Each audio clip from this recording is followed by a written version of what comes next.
You know, when I was because it's empty. It's all over. I know I'll have to do that because I've been too busy painting Right. down here. You be paid there? No, don't. This was this morning. This morning, so you can't smell it now. I can't. Right. This morning I had all the doors open. I can still smell it though. I know, but it still needs still drying before the come I know, in. yeah. Go on, kill everyone, yeah. No, God. Okay, now.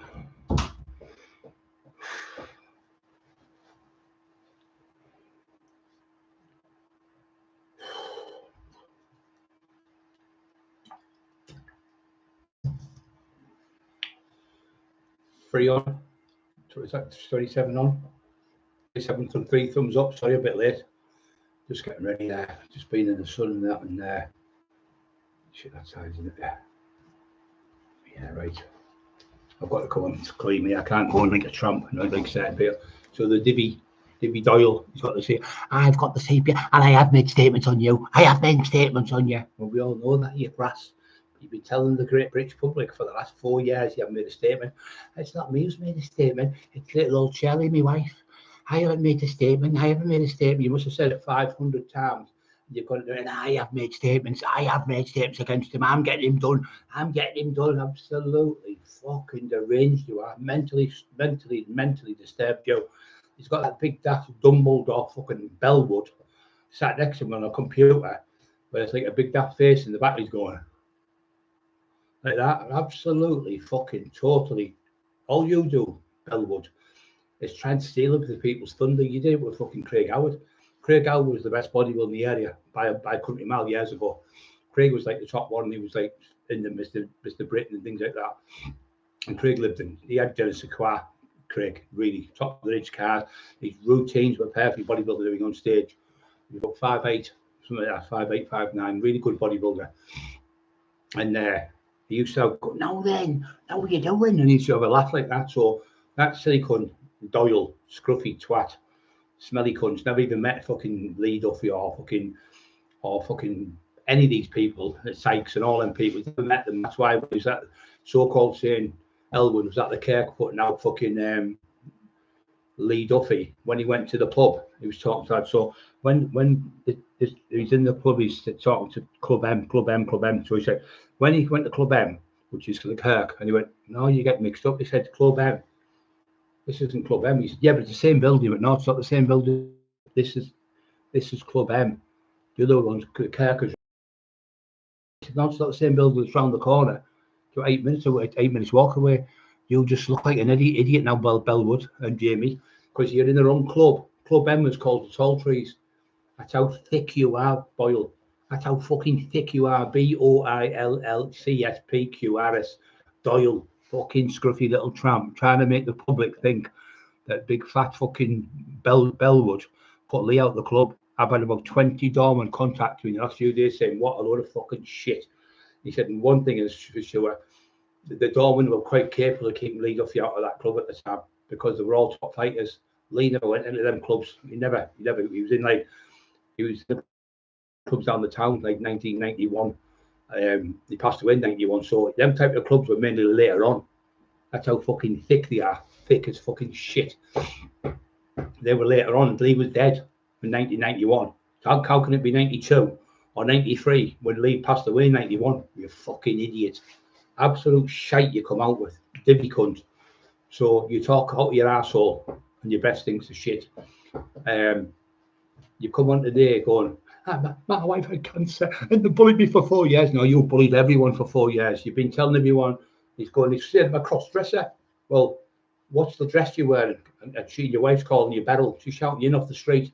You're out the back. You're pouring your hair. You like that under the thing with Oscar Wilde. Look at Oscar Wilde. If you like, look at him like a woman with a woman's dress on, putting your hair out. Look at Oscar Wilde as if you present yourself to a man. You are around the fucking bench. You forgot about all them videos, haven't you? Where you dressed up as women. You walk around with women's dresses on. You're telling everyone. You forgot about the one where you're on the train down London. Does anyone know where the rent boys are? On the train station. Then you're down the other end of the Soho. While you're down there saying, I've been in the gay club all night. Been getting there double Bacardis and double brandies every night. Sorry, double brandies all night long. But you're supposed to be on the streets of London for a charity You never give one single penny to charity. You never did one single day on the streets sleeping. You were sleeping in hotels. You were getting up about 7 or 8 in the morning, 9 o'clock in the morning. You were coming out, and then waking up, pretending you were on the sleep. Just woke up, guys, from this morning. What a fucking phony you are, a big phony. So Dumbledore was sat with you pretending to put Elwood's pretending he put Lee out the Club M. He's calling it. No, Club M was the Kirk. Club M wasn't the Kirk. The manager said, "No, you're getting mixed up." He said, "Jamie, this is Club M. This isn't this. This is yeah, but it's the same club." He said, "No, the manager went, no, it's not." He said, "The Kirk's around the corner. It's not far from here." He said, "But you can walk to it." But he said, "It's around the corner. It's not. It's a different building altogether. You just look like a fool now. You haven't even got the right nightclub. You haven't even got the right names, the terminology, where it was or not. You know why? Because you weren't around. You were an 11, 9, 10, 11-year-old. Me, Lee Duffy running about. But then them type of clubs weren't really about. Nobody went to them clubs until later on. So it was like 91. Lee died. Like August, I think it was 91. You just talk out your asshole. You do. You talk out shit. And the owner was Jabbert and Mia, Jimmy D. Jimmy Cattle used to work there. Big Rob Denefi, Ginger, Gala from Eston, Nelly from Eston, great lad. He was related to Lee Duffy. Nelly, he was his cousin. So they wouldn't have to say to Lee, get out and all that shit. They all were friends with Lee. They all knew them. They were cousins and relations. Mark Johnson, Ali Johnson, Adish, all 18, 19 stone doormen. All worked on that door. Kev Kilty, little John Met, 68 fights in boxing, middleweight. They wouldn't back down to no one. They're capable of putting anyone out, and that's not being nasty to anyone. Even if I went, they'd put me out. So they wouldn't have put up with it. They had about 12 to 14 doormen working in that club on the weekend, and they worked in and out the Kirk and stuff. But you didn't even know where the Kirk was. You thought Club M was the Kirk. Yeah, you thought the Kirk was you idiot. You thought the Kirk was Club M. You thought Club M was the Kirk. Club M is actually the tall trees. You fucking idiot. You held over 3,000 people. The Club M, and it had big, long, massive trees, and that's why they called it the tall trees. That was the nickname. They named it after the trees. You know nothing about Teesside, Fat Doyle. You and your fat wife know nothing about Teesside because you never went out in Teesside. You wouldn't have been allowed. You just got a slap in the face. You're a divvy. And you keep on about Paul Sykes. Paul Sykes would have punched you all over Wakefield if he was alive. He did certainly give you one, definitely. You'd have been his little bitch. But now Eddie's there in the background. He's got Eddie Elwood's boxing thing where he stood like that, Mr. Universe, like a video playing in the background. Jamie's under the table. Jamie's under the table doing that. He's definitely under the table with the Vaseline doing that, looking at your videos. And he said to you, do me a favour, Eddie. I know you look gorgeous like the way you are, and I know you look brilliant, but can I rub the Vaseline on you, or can I rub the oil on you when you do the next Mr. Universe? And can you please do me a favour? You look good with them black posing shorts on, but my favourite colour's pink. Can you wear pink, Eddie, for me?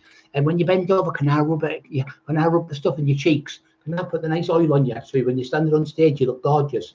But don't forget to wear the pink posing shorts, the pink posing shorts. And I'll dress up as Beryl, and I'll come on with the flowers, and I'll be the hostess for you.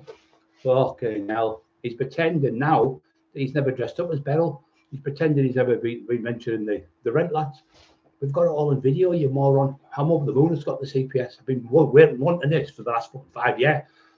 All this shite he's coming to 4 years. He's tortured me, my wife. No, I haven't tortured no one. You fucking threatened to burn the house down. I've got the videos of Simon Hamler. You got Decca Higgett to phone me up, and Rhonda can verify it. She can go witness to court because she can verify it. Because you and Shirley phoned her up, and you phoned Decca up, and she heard you talk, and she heard you clear as day. It was you two, Shirley and Jamie. Can you threaten Brian Cockerill? And Decca come on the phone. We've got the recorder, and you've come on and gone, I'm going to cut your fucking throat. 3 o'clock in the morning, I'm going to cut your throat. We got a phone call about 15, 20 minutes later. Emma got one. It was Rhonda. She said, he's just left now, Decca, but it was him who phoned you. And I'll tell you what he said. And she knew every word for word. She said, but it wasn't him. It was on the head of Jamie and Shirley. Got them to do it. She was going, yeah, threaten him. This is the woman who works in the City Advice Bureau. We've got the video recordings of it. And then you've got another video for the CPS to look at where you've got Simon Ambler. You got Simon to phone up to pretend to be having an affair with Emma. I tried to phone it. He said, "Oh, is Emma there? I'm supposed to go out tonight. I'm on a date." I went, "Who the fuck are you? Oh, you fucking muppet! Put the phone down. Don't forget to push the like buttons, guys." So a week later, another one come on. Is Emma there? And this was in like, one was in a Pakistani accent or Indian. One was in the next week, it was another accent. And this is because Emma had found out what he was. Because when we were doing the McIntyre thing, McIntyre did a forward for us, and he got jealous of McIntyre being in the book, just like he did with Dale Brendan Hart. Went, "Oh, you don't want him in the book." I said, she went, "He's the biggest crime business in the country." I don't think he's that good. He's not that good. He's a multi-millionaire, you fucking mod, and you're jealous to death of everyone, you fat cunt. So you and Shirley, I phoned you up and said, "Somebody keeps phoning up pretending to having affairs, like having affairs with Emma." And I went, "Leave it with Shirley, she'll sort it." I said, "Oh, thanks, Shirley. Thank you so much. I haven't got a clue with computers." She went, "No, I'll find out what it is. Let me leave it with me." About 6 weeks later, nothing happened. Okay, I asked him, he said, "Oh, stop that. People have stopped phoning now." Next minute, got a phone call out of the blue. "Hello, my name's Simon Ambler. I'm from such and such." Text on it, and then he, "Can I phone you?" Anyway, give him the number. He phoned. He said, "Anyway, can I phone you?" So Emma said, "Yeah." Anyway, he phoned. He said, "I'm from Wakefield." He said, "I was doing a few things with Jamie." And he said, "I'm a rugby player. My dad was in the thingy scar. What do you call it? Thingy, I can't remember his name. Thingy's for the I can't remember his fucking name now. The one who did the miners. Arthur Scargill. His dad was involved with Arthur Scargill in the 70s when all that carry on was going on, the miners' strikes. So a big lad, about 6'2", about 22 stone. So he said, "Oh, man, he's maybe even bigger." So he says, "Oh, I'm just phoning you up." He says, "You know the phone call? You got the Asian one." And he did the voice, and then he did the other one, which was somebody from Bradford or something way that way. He said, "It's me. I've done them things." He said, "And I did it for Jamie and Shirley." He said, "It's supposed to be a joke, but I found out now it's not a joke. I'll come on." He said, "If you want me to go to the police station and hand myself in and say I've been maliciously phoning you, I'll do it, even if I get 6 months jail and I deserve it." I said, "Listen, brother, thank you so much." I said, "Thank you so much." I said, "Never thought it was them in a million years. No, in my head I thought, you horrible bastards. All the time it was them doing it. They wanted them away from me."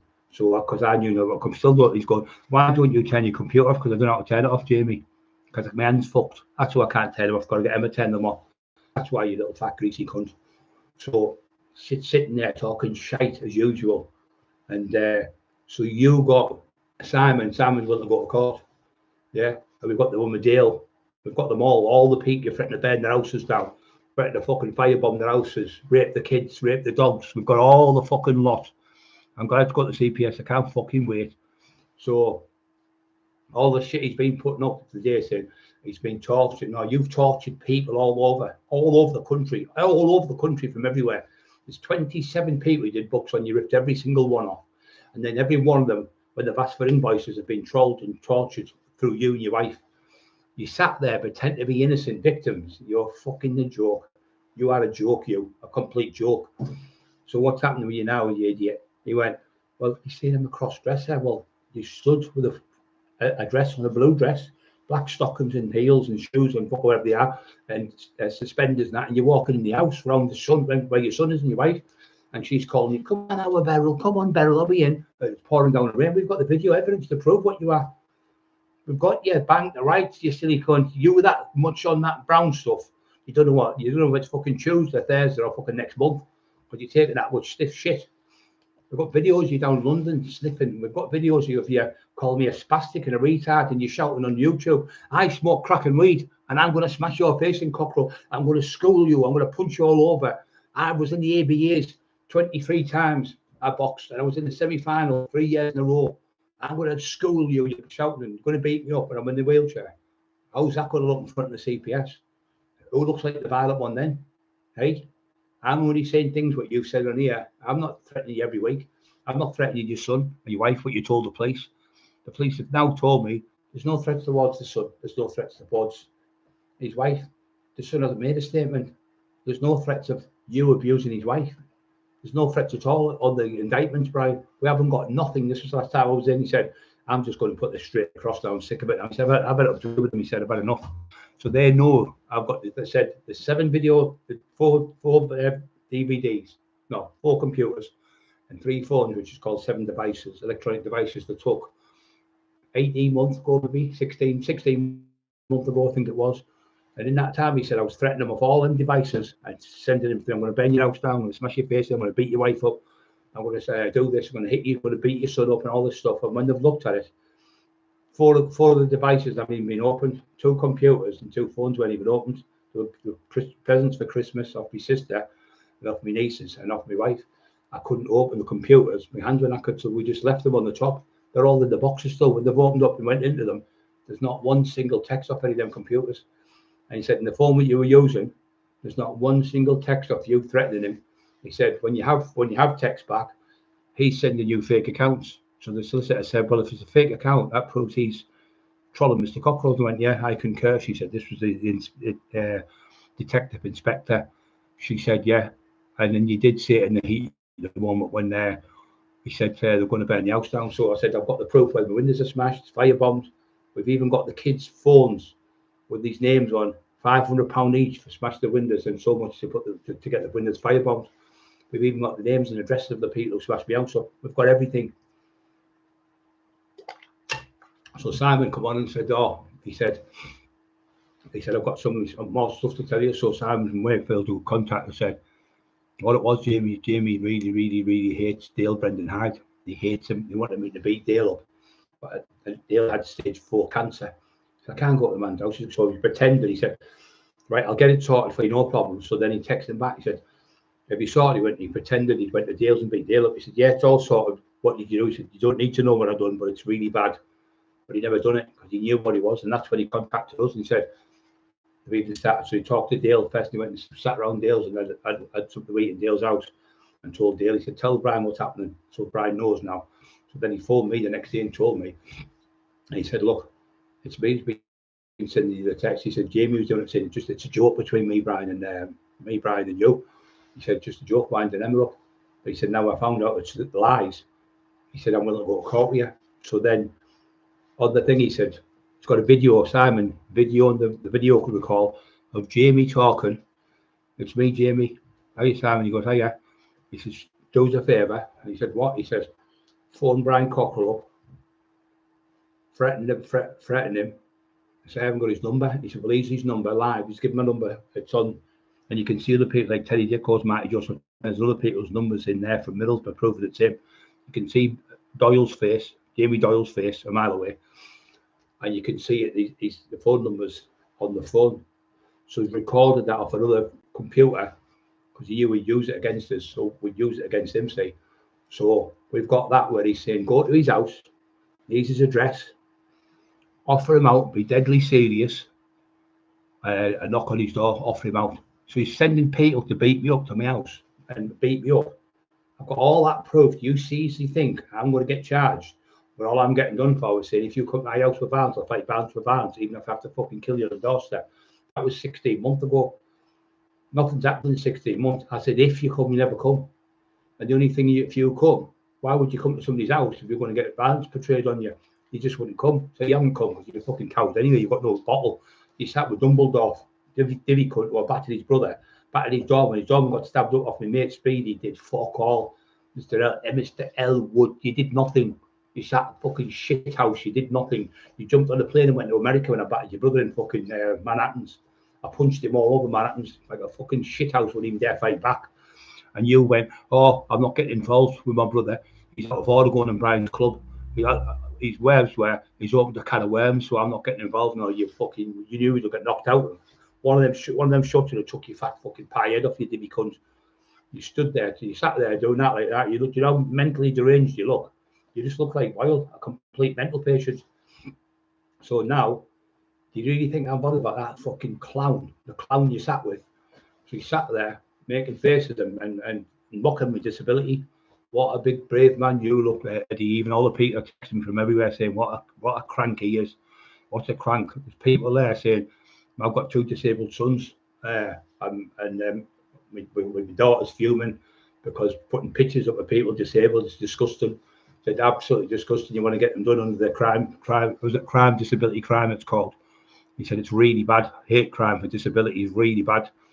The scumbags. I said, but no, he hasn't made statements. He said all this time he's been telling you he made no statements. But he came on today, Jamie, going, and I have made statements. I have made statements against you, and I'm having a week off YouTube. Good. because the pressure's on you that much. You can't then come on because everyone's fucking laughing at you, you clown. Everyone's laughing at you, you divvy. The whole fucking YouTube's laughing at you. How can you get done for fucking doing voices and take the piss out of someone when there's no violence intended with it? It's just your voice. You can't get done for that. And everything you put on the YouTube, right? You put on YouTube, and I've just regurgitated what you said. I haven't put anything made up off me. You are stood with a woman's dress on. You are calling yourself Beryl. You are walking around with stockings and suspenders on. You are dressed up as the one of the Goonies. You dressed up as there, off the Goonies. You dressed up as there, the man out of the Goonies. You're mentally deranged. Then you dressed up with your wife's 90s on. You're sliding down the stairs. You get somebody to shoot you in the back garden with a gun in the leg. You want it to feel like what it feels like to be shot in the leg, like you forgot. So you got somebody to shoot you in the leg. That's mentally deranged. That's the sign. That's signs of a complete lunatic. What you're doing, and then you're on about what was it? Sorry. Then you're on about you never made statements. Well, you've made statement after statement after statement after statement after statement. You've had hundreds of people locked up. You've had 27 in this case alone locked up. Marie Howard, Steve Max, Sean, Steve Ray, Steve fucking Ray, Steve Mac, Steve Shannon. What was the one? You've had me. You made statements against me. You made statements against Emma. You made statements against Teddy Dicko 4 times. And you've had Cal Walker said that you got the IRA onto him. All in your deranged mind was no IRA from day one. You made it all up. You pretended that the IRA funded you, that cunt. You're fucking deranged, screaming on front, help, help, out the windows for pretending the IRA on his front, screaming for the IRA going to shoot me, shouting out the window. The woman across the road knows us. Phoned somebody in the street. They told and said the cops have come, an armed response have come. They've stayed. They've gone the armed response, but there wasn't one person in the street. There was no IRA. There was no people. He said 4 IRA come and stood with 4 shotguns, threatened him. As if you're going to stand with big, massive fucking shotguns in the front garden from Ireland, jumped on the ferry from Ireland, come over here, and stood outside at 2 o'clock in the morning. Then went away, come back at 3 and threatened him again. Then went away, come back at 4, threatened him again. Fucking delusional, grand delusion. You're going to get sections on the mental health act because you're a nutcase. But it's all through the drugs and the drink. You keep saying, I don't take drugs. But then you slipped up. The mask fell off, didn't it? When you were in London, you went, I smoke crack and weed, and I'm going to punch you all over, Cockerill. You've already done that now. You've already said all that, all the threats. I've got my mate Mick Sorby. I've got my mate Richie Orsley. You keep threatening me with different people all over. There's thousands of threats off you. You've threatened to kill a dog walker in the street who's going to go to court as well. There's multitudes of people making statements against you as it goes right now. All of them are fucking sick to death of you because you need putting in the nut house. You need putting away for a long, long time. You're going to get sectioned. I'm going to make sure you get sectioned. You telling people you're not on drugs, and then the next minute you're telling people you are on drugs. You just can't stop telling lies, and you can't remember for one day to another because you drink that much alcohol and that much shit you take. And then what to say with all the other people there, all the other people seeing it. You've got people to do things to my house. Some of them have come forward and told us who we are.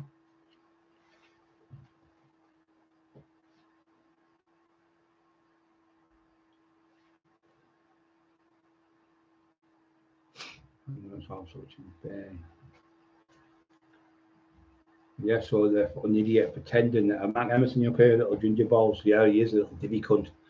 Scruffy little smelly fucking tramp he is. Absolute tramp. I mean, he fell asleep in front of 400 people in a fucking snooker hall. Off his head. He fell asleep in fucking Paddy Maloney's house making a documentary.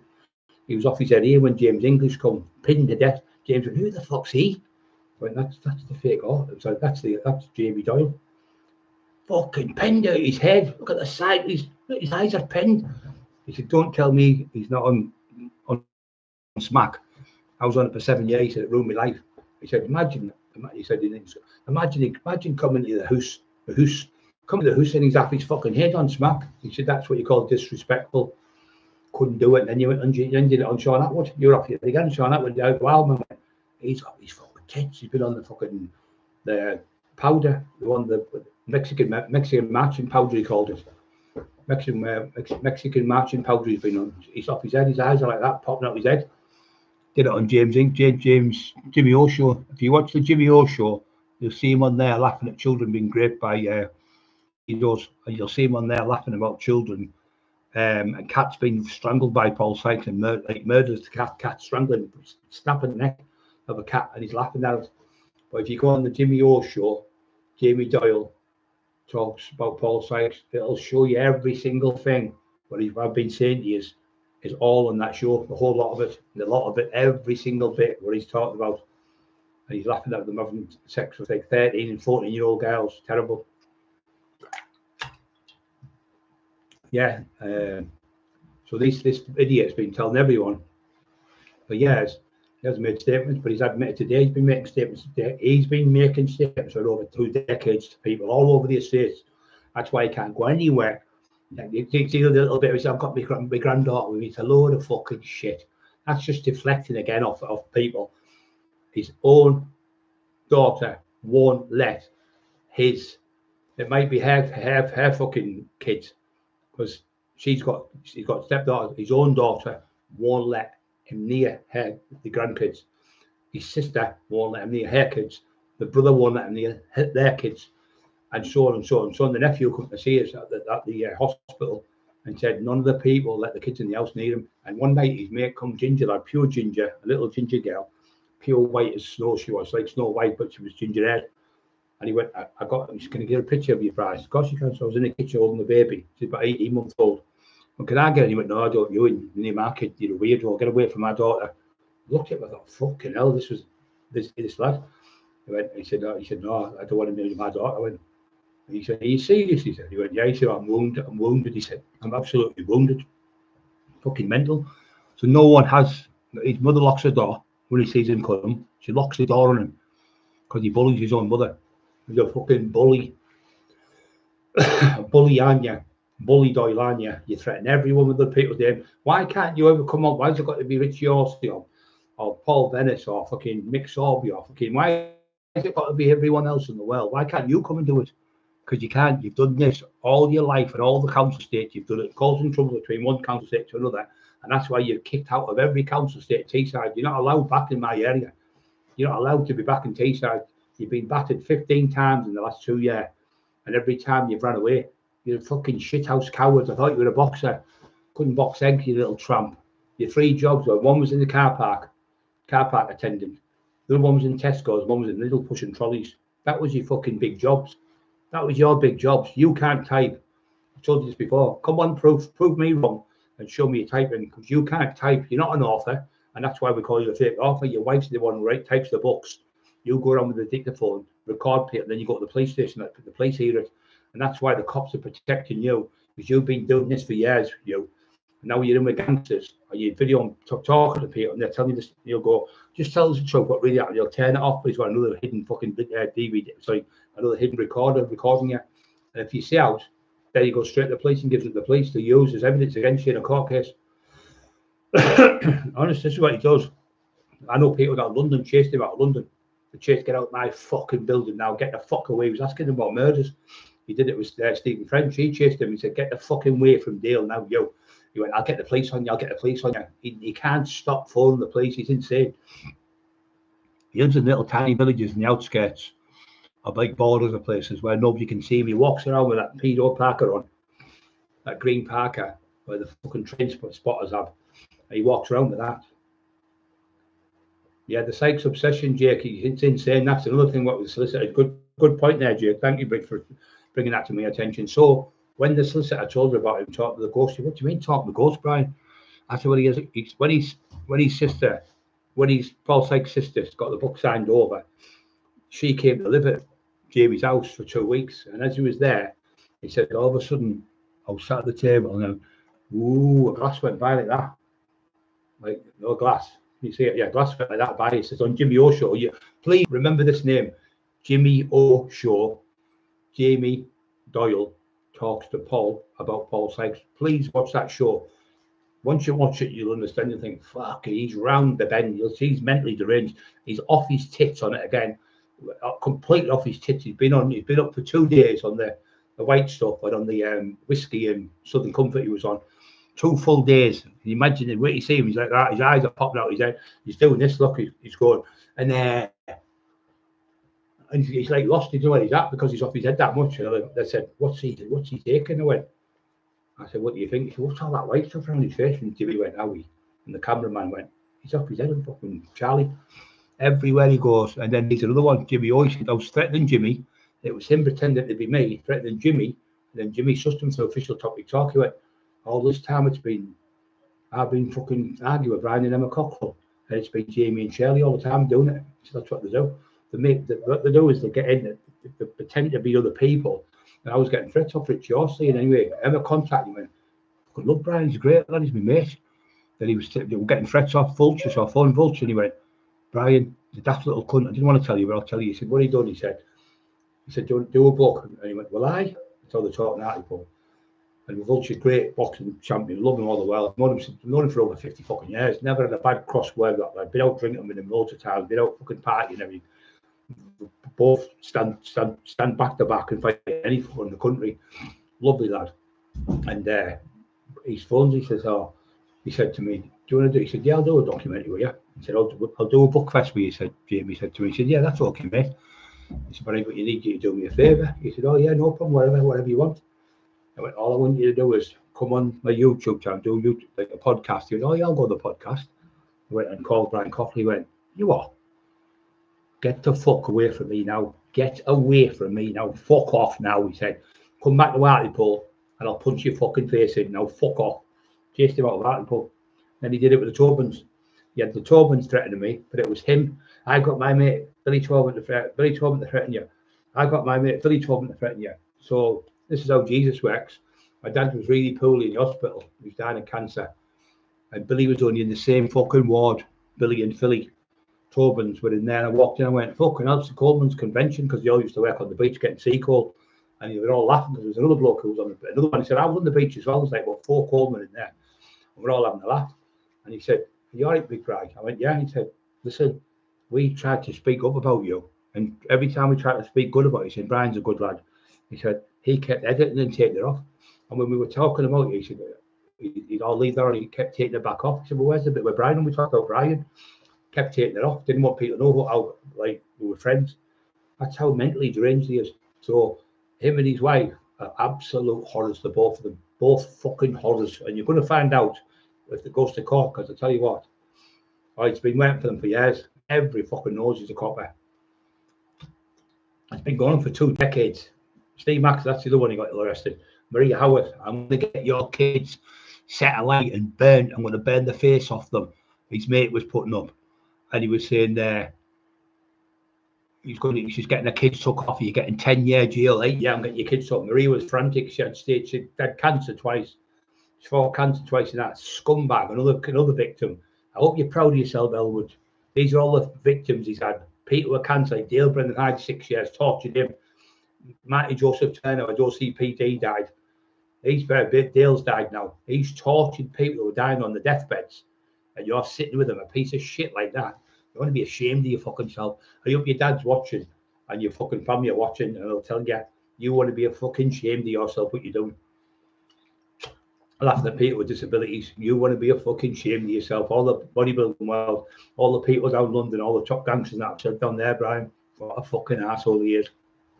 What an arsehole that big fucking divvy is, big fat pudding, stood there, never fucking trained in 20 years of that country. I've got a better physique than him now, because he's fucked himself up with all the steroids and all the gear, all his fucking kidneys are fucked, his liver's fucked, with all the shite he's pumped into him, and all these, with them T4s, I think, or T5 with called, his thyroid glands fucked and everything. You can just see he's just a big fat pudding. He wears that stupid big daft coat to try and make himself look big. Fucking clown. Big fat clown he looks like. Doing that on the thing, he looks around the bend.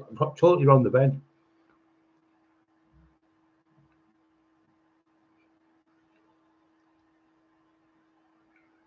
No beggars, right? Show me in chat.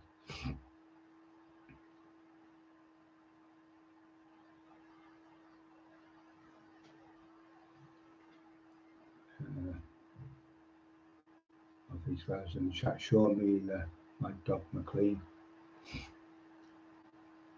I'll show me that dog McLean. Oh, he's fucking mental. He's mentally deranged. He doesn't even know these people. Yeah, so all this shit he's been telling lies to me, being in the chat, mate.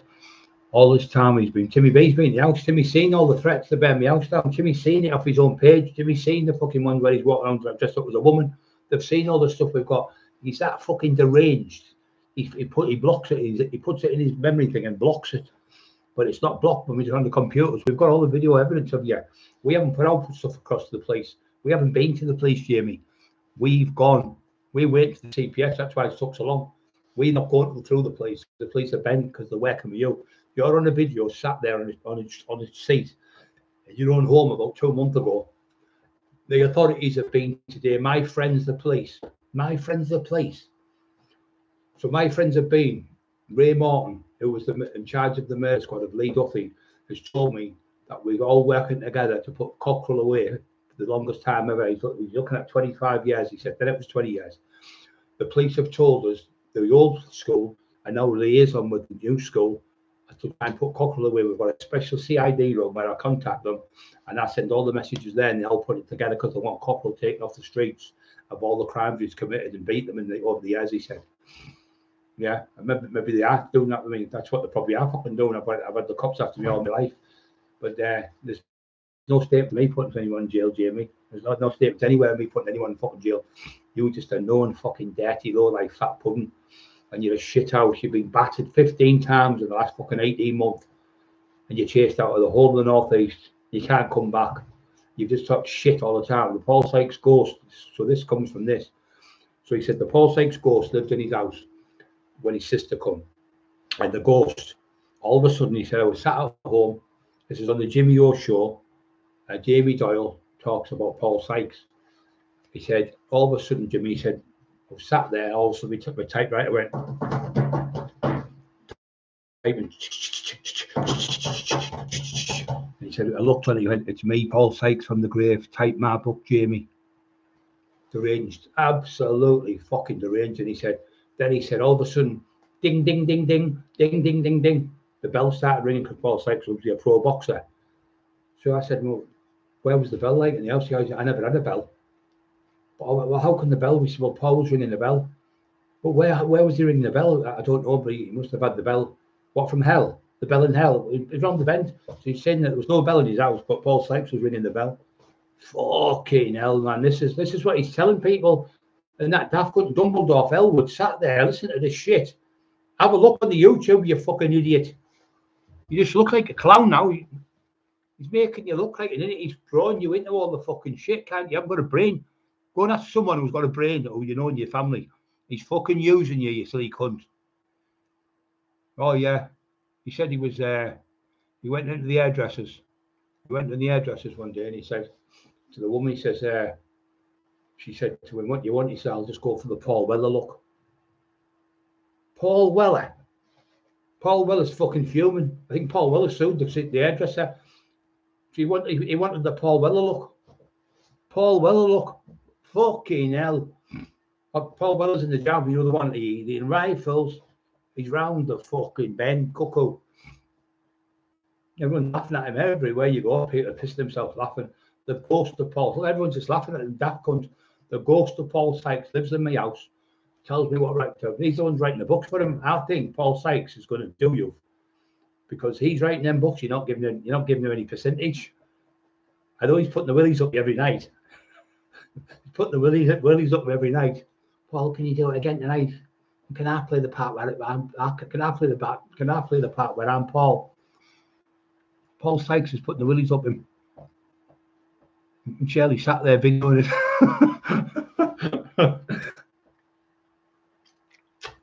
Yeah, he's walking around calling himself, she's going, hello, our Beryl. She's just as fucking nuts as him. Absolute fucking nutcase. Hello, my Beryl, dressed up as a woman walking around the house. Fucking kid in the house, 14-year-old kid. Fucking, the kid's fucking friends at school were torturing the kid. Every one of his friends is saying, your dad dressed up as a big fat woman last night. Oh, your dad's gay and all that. You know, kids are like all shouting and screaming, all this stuff. He's admitted it. He's down London with Brent boys and everything. You've admitted it. All the kids, his fucking face went bright red. The kid in school, torturing him, all his friends and the army cadet lads, all torturing him, actually, the army cadets and everything. Why is your dad dressed up as a woman? Why is he dressed up as such and such? He's dressed up as, there was a film called, The Joker. Now, in the film, it was a film years ago, but it was about a circus clown, and he used to have a circus face, and he got done for, I think he was drink driving, he killed a kid or something years ago, about 1940s, 50s. I think, I can't remember who's in it. Anyway, he's in the film and he's always happy. It's Jimmy, the cowboy. He was a cowboy in his films. Jimmy, I can't remember his fucking name. Jimmy, I can't remember his fucking name now. Known well-known cowboy. Jimmy Stewart. So he's playing the clown in this film. So in the Batman movie thing when he's watching with Batman, there's a clown in that, so they've copied off that film. Right? So when he's got the face like that, his face is all smiling, happy and everything, a bit like Dumbledore and Eddie Elwood, looks like Dumbledore. But when he takes the makeup off on his own, underneath, as soon as he takes the makeup off, he starts tears coming down his face. He's unhappy, looks in the mirror and he's crying. He dressed up as a clown. This is on my brother's grave and my dad's grave. He dressed up as the clown, Jamie Doyle, put all the clown stuff on, laughing and joking and all that, and all of a sudden he starts taking the makeup off, rubbing his face, and the tears are coming down his face. He's physically making himself cry. Like there, that's, so my mate, I said, what is that? He said, that's a complete sociopath. Sociopath with multiple personality disorders. My mate's been a clinical psychologist for 23 years.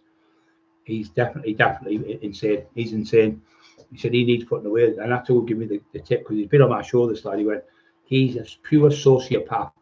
No one can make themselves cry when you're sociopaths. Complete fucking narcissistic sociopaths. And he said, but he's got MPD. What does that mean? He said multi-personality disorders. And then Dale Brendan Hyde come on. He said to Decker, you come on my show, Decker, and you said that Jamie Boyle's insane. He wants his fucking jaw broke.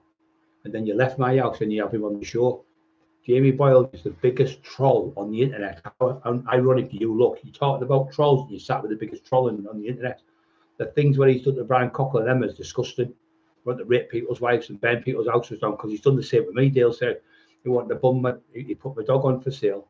He said he's going to kill my dog, he's going to bum my mum and dad and shit and piss on my grave when I die.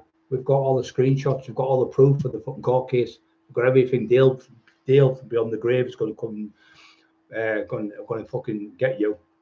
All these people you've tortured all over the country are all coming to get you now.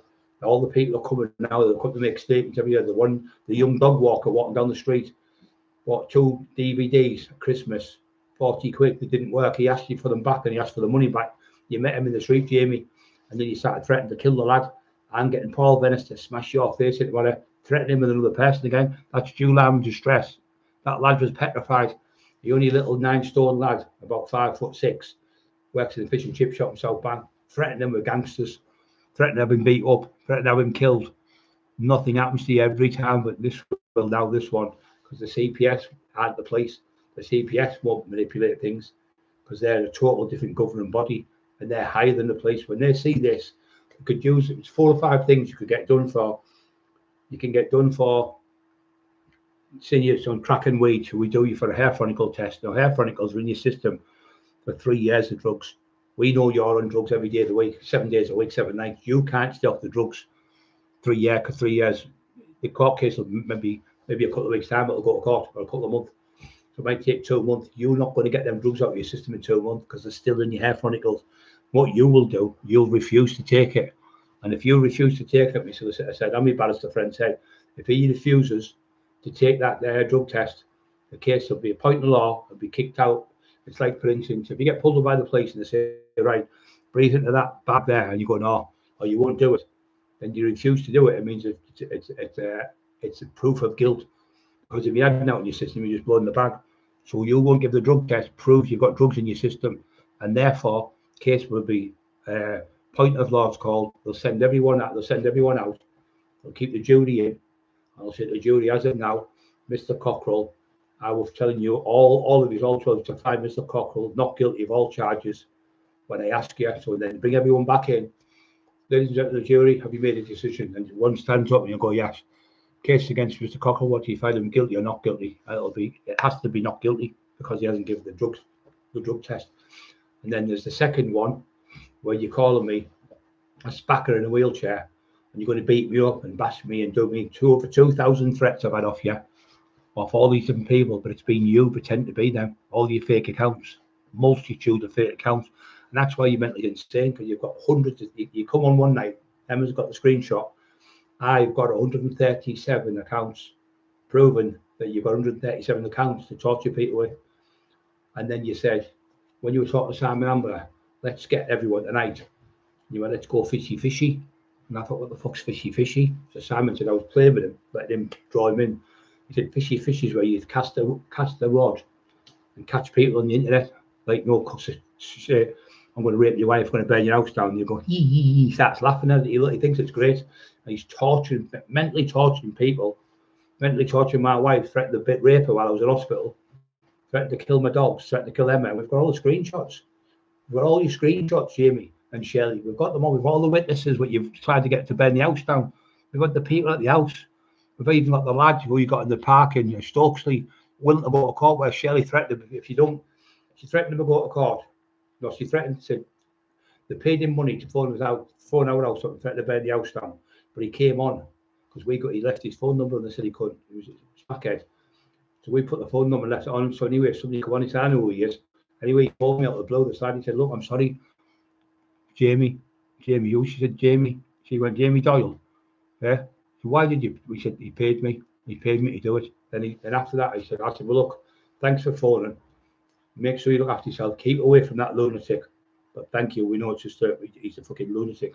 We've got the proof of the lad is. He's from Stokes. He said, he came on the corner. He said, who wants to make, say, who wants a couple of grams of heroin or subbies or whatever? I don't know what drug it was. He paid him in drugs and money. Anyway, next minute, he wanted him to do it again. So this time he went, no, I'm not doing it. He said, I've already told Brian and Emma I'm not doing it again. So Shelley phoned him up and said, if you don't phone them up now, I work for the dole. I'm part of the dole and I'm going to get your dole money stopped. So he come on frantic. I think he sounded about 20-odd-year-old kid. He went, I'm shit myself, Shelley, since she's going to get my dole. She works for the dole. She was panicking on the phone. I said, calm down, breathe. I'm bringing a panic attack. I went, she doesn't work for the dole, so I said, she works for the city. She doesn't work for the legal secretary. She's a fucking divvy. She works for the City Advice Bureau and she answers the phone. But people have had the gas cut off or the electric cut off. Shirley, how can I help your gas department for the City Advice Bureau? She doesn't work for any legal sector. She's a bullshitter. So a narcissistic Shirley threatened to have his dole money stopped. You fucking horrible cunt. And then there's the dole with a £15,000 claim what you did. You had me go to the dole with you, and all the time it was fraudulent claim you put in. You stole £15,000 from the dole in Middlesbrough. What happens there when we go there, Jamie? Because you know when we go there, that was recorded by the fraud squad. Me and you were on recordings with the fraud squad. You told me it was all legitimate and it was a misunderstanding, but the fraud squad recorded you and said, as of now, you're under arrest because you've got to give a change of circumstances and you've had £15,000 in your bank account put through on top of your wife's 12,000. That's £27,000 in the last 2 years. You've had, and you said you've had £15,000 more than you should have. And he said, and he started coming out with this bullshit stories, what he done. It was all made up lies. So all that will be found because they'll just go through the bank accounts from Shirley's to yours. And I mean, because you swapped your bank account with the dole money to Shirley's and tried to hide it from the dole. The dole found you, and now it is a Mackenzie friend to fucking help you. You had me telling lies to the dole. He came out, you went, I've just made 15 grand, 13 grand I've just made there. So all the time you did rob them. He said, oh yeah, I just swapped the bank accounts over so they couldn't find us. But they have found you, they've charged you, they've arrested you, and you're on investigation now. They said, just leave it there now. So all this is going to come out in court about the books and everything. Are we going to get out of that one, eh? Middlesbrough dole office, Middlesbrough, where we went in. How are you going to get out of that? £15,000 fraud. You'll be named and shamed and put in all the papers for fraudulently, especially when you went to the City Advice Bureau, Shirley. How are you going to get a job again? You fucking con woman, con man. Ripped everyone off of the books. And now you're making statements against people. But you've been doing this from day one, so everyone, he'll ask you, say you're the gangster, he'll ask you about something. And you'll say, I'll just turn that recording off. So what really happened that day? So you think, oh, he's turned it off now. But he's got another one hidden in like a kettle or under the table or fucking taped to the fucking under the table. And then you're telling him the story. Then he records you. Then he goes to the police and says, hey, listen, what he said here. So he goes around and gives it to the police. So whatever you do, for fuck's sake, don't do books with this man. And please don't contribute to them Paul Sykes books when that animal Paddy Conroy confirmed that he was raping children. And if you watch the Jimmy O show, Jamie Doyle talks about Paul Sykes. But it's come straight up on Jimmy O. And you'll find out the truth I've been telling you from day one. I'm not lying to you. If it isn't there, come back and say, Brian, you're full of shit. It's all there, the whole lot. 2p new pence.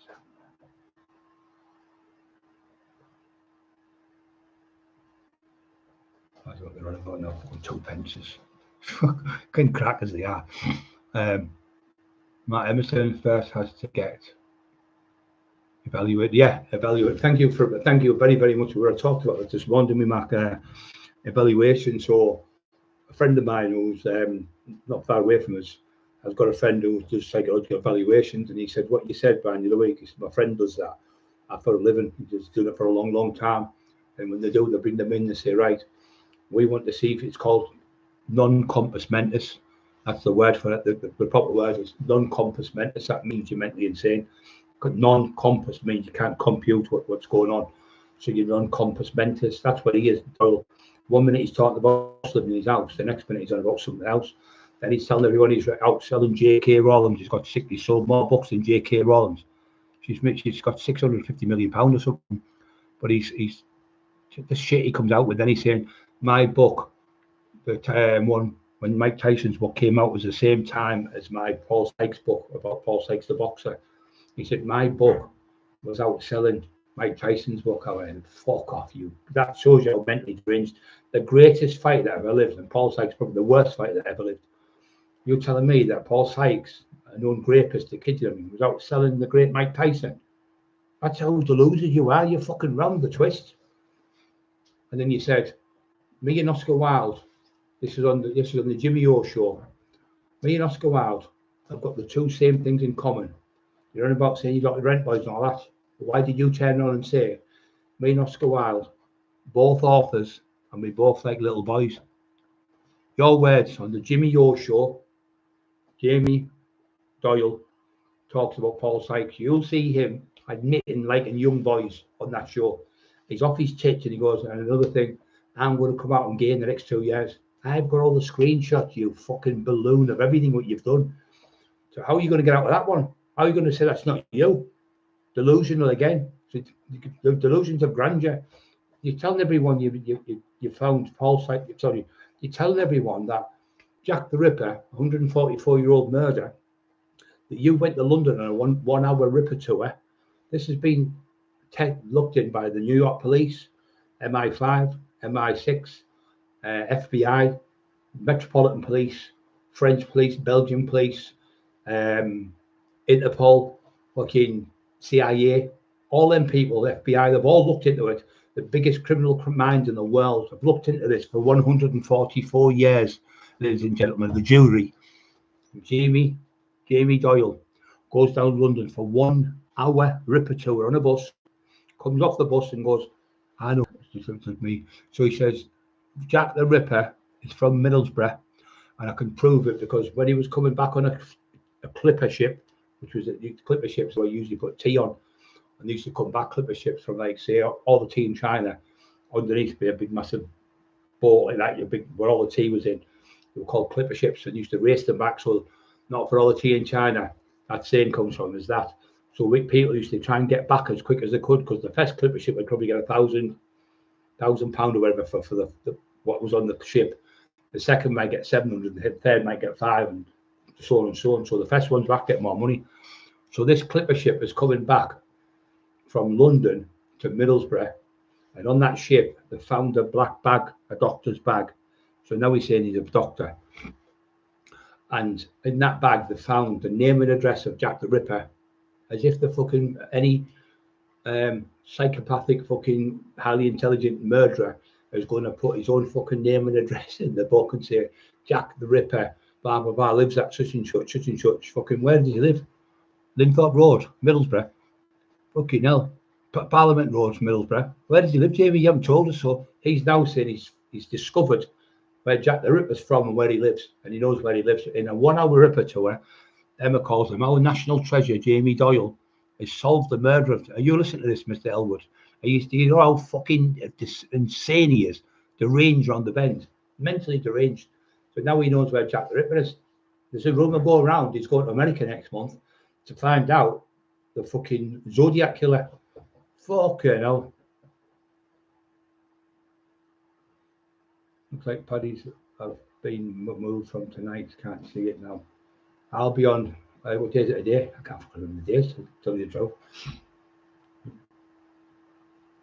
I'm on Wednesday. Franklin Sykes' ghost has moved it. Geordie boy. Franklin Sykes' ghost has moved it. Geordie boy, laugh out loud, pissed myself laughing. Yeah, this staff couldn't really believes that he solved the Ripper tour. So the Ripper tour bloke, he got on with him called Gary Hutt, I think he's called. Gary's contacted Emma and me and said, I really believed all these things he's been telling us about you and Emma's been, I'm really, really sorry. About 3 weeks ago, he said 2 weeks. He said, you've been saying this for 3 months now, Jamie. We only got told 3 weeks ago about what you were doing down London. And they all believe us now, the London boys. There's hundreds of people coming from every day of the week. We're getting probably 100 people or more a day every day subscribing to the channel. They're all coming on apologising to me and Emma saying, I didn't realise how fucking bad this man is. I didn't realise how insane he is. And they're all on now. They all know he's a mental patient and all that shit he's been going. I've never made a statement in my life against anyone. But he's gone on today going, I've made statements. I've got you arrested. But we know that's what you've been doing from day one all along. You've tried and you've been to the police on me now. I've been in 4 times Stockton police. You phoned the police on me and killed me and killed you in here for when I was doing the COVID. He said we were breaking COVID rules. We had a little computer on here. It was me and Kevin. Kevin was there. I was here and Emma was there. And Emma was in and out having a drink and that and making food for me and Kevin. So we created this page to help people with mental health because they suffer from mental health. My brother does. And also drug addiction and alcohol. So my family members have been alcoholics and stuff, and I was on the drugs. So yes, I thought if I could give my input to try and help people. So I've been off it coming up 5 years on the 22nd of September, is it? Yeah. September, yeah, 22nd. I've been off for 5 years. You keep saying I'm on drugs. Well, why is my eyes perfectly normal, Jim? Why am I not sweating like you do? You're sweating like somebody's been throwing buckets of water on you come your lives. I don't take drugs, and if I did take drugs, it's got fuck all to do with you daft cunt. I had to tell you the truth, I was on them. But I don't take drugs. I don't wish to take drugs. I'm happy without them. But I've got off them and I've helped 120 people from stop committing suicide, and hundreds of people around the world we've helped to get off the drugs, and thousands of people back in the gym and training and eating properly. That's what we try to do, help the community. All you want to do is talk shite to people. Hey, Gabba, great ships, you okay, brother? And chat, yeah. I haven't received the sheriff's badge. I don't know when the sheriff's coming on. It's supposed to be coming in, the sheriff. Still waiting for the sheriff's fucking badge. Where are you, sheriff? Seen you on the night on Paddy's. I think it's from Hartlepool, to tell you the truth, just down the road from me. Yeah. So, and look, Quidditch, knows. So, I was going to say, fucking I'll put my story. So he's pretending that Paul Sykes' ghost lives in his house and types a book. So one day we were walking down where I said, that's where I had the fight with such and such. That's where he got shot. I was talking to him and all that, and he was talking. He said, oh yeah. He said, when I come past here, Brian, Neil Jackson was with us, he went, when I come past here, Lee shouts to me and he goes, it's me, Lee Duffy from the grave. Keep writing my books, Jamie. Keep writing that. They're really good. Thank you very much. This is the insanity of this country. He's mentally deranged. He really believes these ghosts are talking from all over. No, that's called drug psychosis, Jamie. And you're on diazepam every day of the week. You're on Subutex every day of the week. And you're on alcohol every day of the week. How are you going to go to court and go in that courtroom and not going to be able to get it? You now, when you're talking about ghosts living with you, there's no such thing as ghosts living with you. The psychiatrist will section you under the Mental Health Act over 24 hours and see that you're deranged.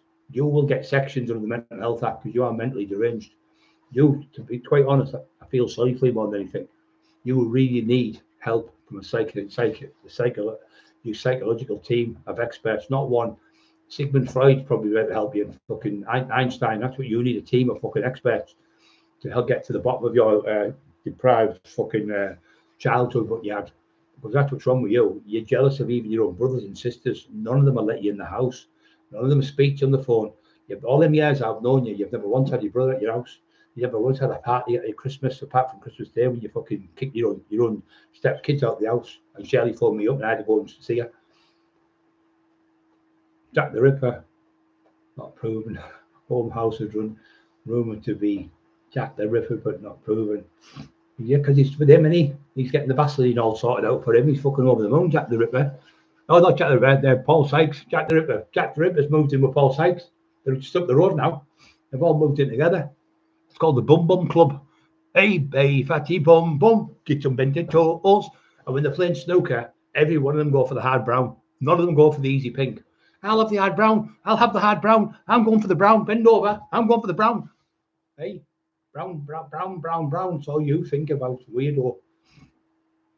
And you're down London saying, where's the rent boys on the train? You're down London saying you're at the gay clubs, live on your thing there. And they're all stood round you and you've been drinking in the gay clubs down there. Now, if you want to do that, that's great. There's nothing wrong with being gay if you're gay. But look at the state of your poor son and getting bullied at school, off the army cadets and everything, all laughing at him. Everyone in the street, everywhere you go, they're pointing at you. Everywhere you go in buses, you're on the bus, pissing the bus. Everywhere you go, you piss the settee, you fell asleep in the fucking snooker hall. All these things can be given to the CPS, and they will give it to a psychological psychologist. Then they'll see you right around the bend.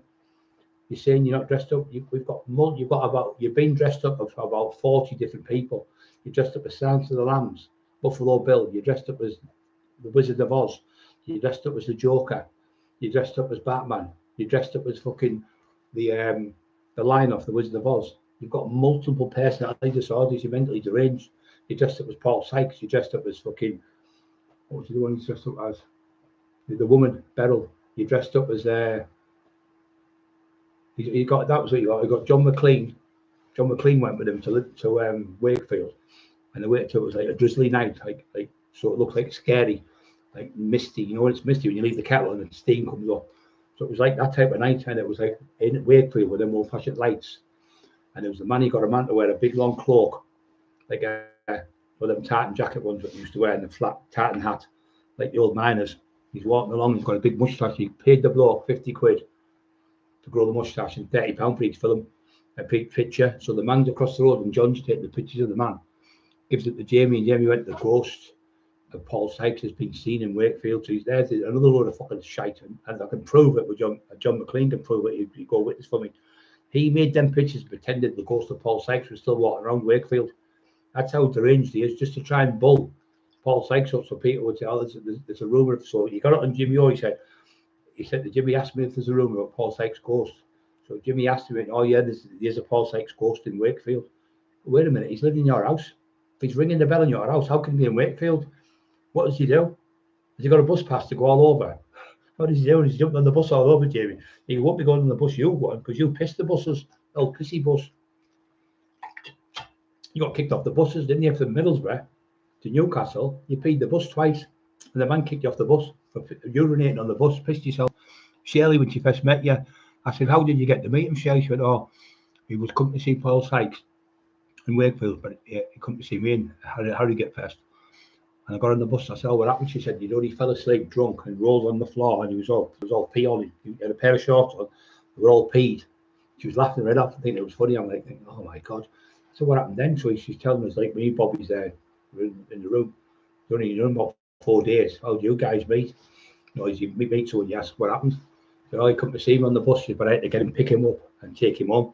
So she had to walk him up the streets and all that. Got him in the house. Just taking Jamie upstairs, Mum, Dad. Went upstairs and put him in the shower and showered him down. Then she's in there, jumped into bed with him.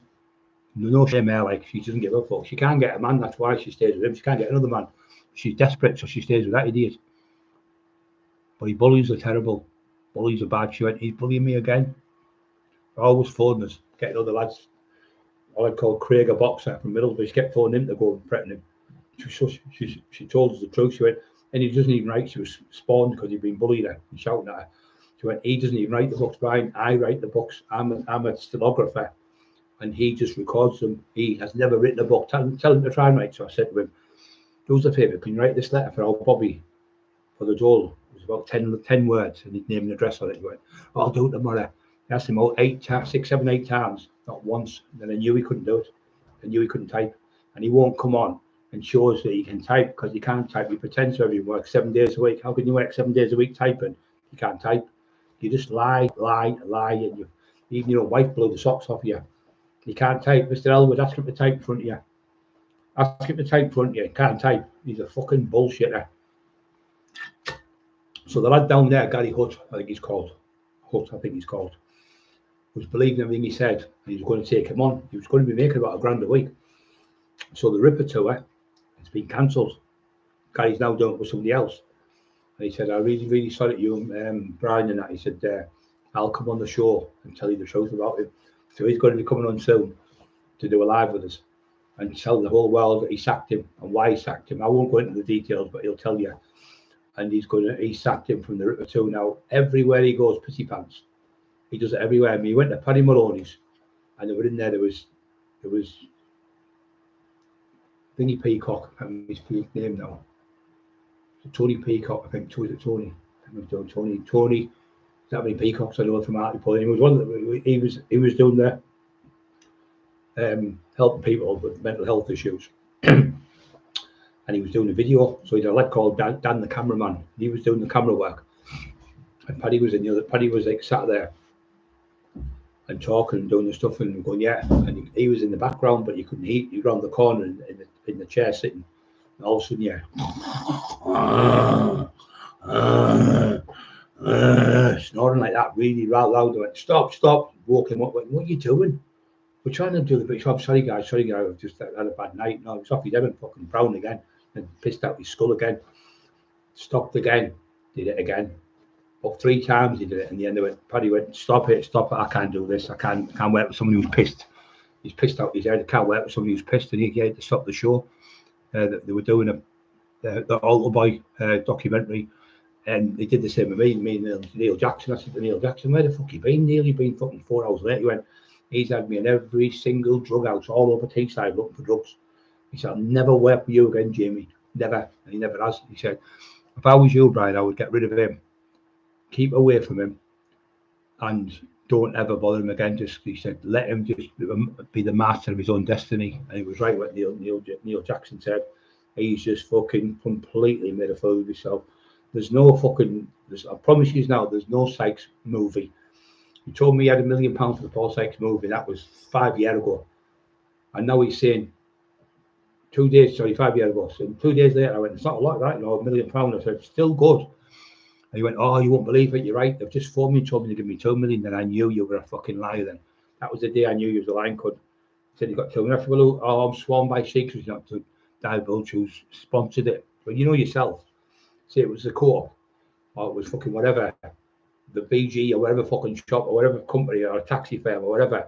They'd have the name up saying sponsored by such and such, and have the Paul Sykes picture up in the box and all that. None of that's there because it's never, ever going to happen. He's been telling everyone now for 8 years there's Paul Sykes movies that's going to be starting. It's just all the same shite as the ghost in his head, the Paul Sykes ghost in his head, the fucking Lee Duffy ghost talking in his head. He's round the fucking bend. He's totally deranged. And he's sat there calling people names. He's offering people out in wheelchairs. And when they get a bit better and say, I'll straight up with you now, he goes back to the police and makes more statements on me. So he's had me done twice for that. And he's had me done for the saying, I'll fight fire with fire. He threatened to fucking rape my wife while I was in hospital, sending her disgusting videos. This fucker's got away with it for too long, guys. It's far too good. What's happened is he's cried wolf so many times, and everyone knows it's just lies, bullshit. And when he says anything now, please hit the like button, press subscribe. Yeah, don't forget to subscribe to the channel. It costs nothing, and it helps us because the more people subscribe to the channel, the more people watch it, and we help each other on this channel, all the family members. But we don't ask for any money whatsoever. We just, if you subscribe, we can send you a link to tell you what time we're coming on every day and whatever's coming on. 71 likes. Let's keep it going then. Yeah, it's really doing well tonight. 144 people still watching. It's amazing. Yes, so this fucking lunatic has been doing books for years on people. And they did another one on a lady from down south. She gave them £1,500 to do the book. He kept the £1,500 and never paid a fucking, kept the full. Him and Rob Brent kept the money. So when I went to court I was in the courtroom. The judge said, Mr. Cockerill, you can't sue Walker Publishing, Walker Press, and Mr. Jamie Doyle or Rob Brenton, the owner. And I said, why are you on it? Judge Cook it was. He said, because they don't exist in Companies House, so therefore they're an entity. It's all fraud. So we had to change the amendment, and they changed it to another company called Rubik's. Now, that was in Companies House. So he was given 21 days to give me the full disclosure. He wouldn't give me it. So the judge then said, as of today, or 4 to 5 days later, I got a letter from the judge that said, as of today, because it was on BT Meet, you had to go, my name's Brian Cockerill, and your name would go on the computer, and it would go in the courtroom. Brian Cockerill's entered the conference, and then you see Jamie Doyle. Jamie Doyle's entered the conference. My name's Jamie Doyle. Jamie Doyle's entered the conference. And the Judge Cook has entered the conference, the courtroom conference. And then it would say, right, the judge would ask me what I want to do. I said, I'm asking for full disclosure. I can't give you that today, Mr. Cockerill. It's just a pre-action disclosure. So he said to them, he said, well, what proof have you given Mr. Cockerill in the last 1 year, I think it was 1 year, 2 months, maybe 14, 15, 16 months. What proof have you given Mr. Cockerill of how many books you've sold and how many books you've printed? He went, out. He went, you what? He said, nothing. He went, out. I went, oh, full disclosure. He said, you haven't given the man anything. He said, well, he's not entitled to anything. It's my company, Rob Brenton said. I decide who. He said, be quiet in my courtroom now. I'll charge you right now for contempt of court, and I'll kick this case out and give Mr. Cockerill the award straight away. So he said, you have to give Mr. He said, Mr. Cockerill, what percentage is Mr. Cockerill? He said, 76% of every book he gets 76% of every book he gets. No, 37.5% of every book he gets that percentage of every book. We get the other 60 odd, I think it is. He said, so 37.5% of the book goes to Mr. Cockerill. Therefore, he is part of the book. He is part of the company because the book has got his name on the Resurrection of Brian Cockerill. It's his name, it's his stories, and you've given him a contract for 37.5%. So Mr. Cockerill is well within his rights to ask for invoices, like any company. Like if you worked at British Steel or something or whatever, you'd say you get your invoices every month and they tell you what you've got. So you have to give him. He said, oh, well, I'll have to sort out. He said, but I've already asked Mr. Cockerill 4 times. How do you send invoices? So I said, can I speak, Your Honour? He went, yes, Mr. Cockerill, the case is for you today.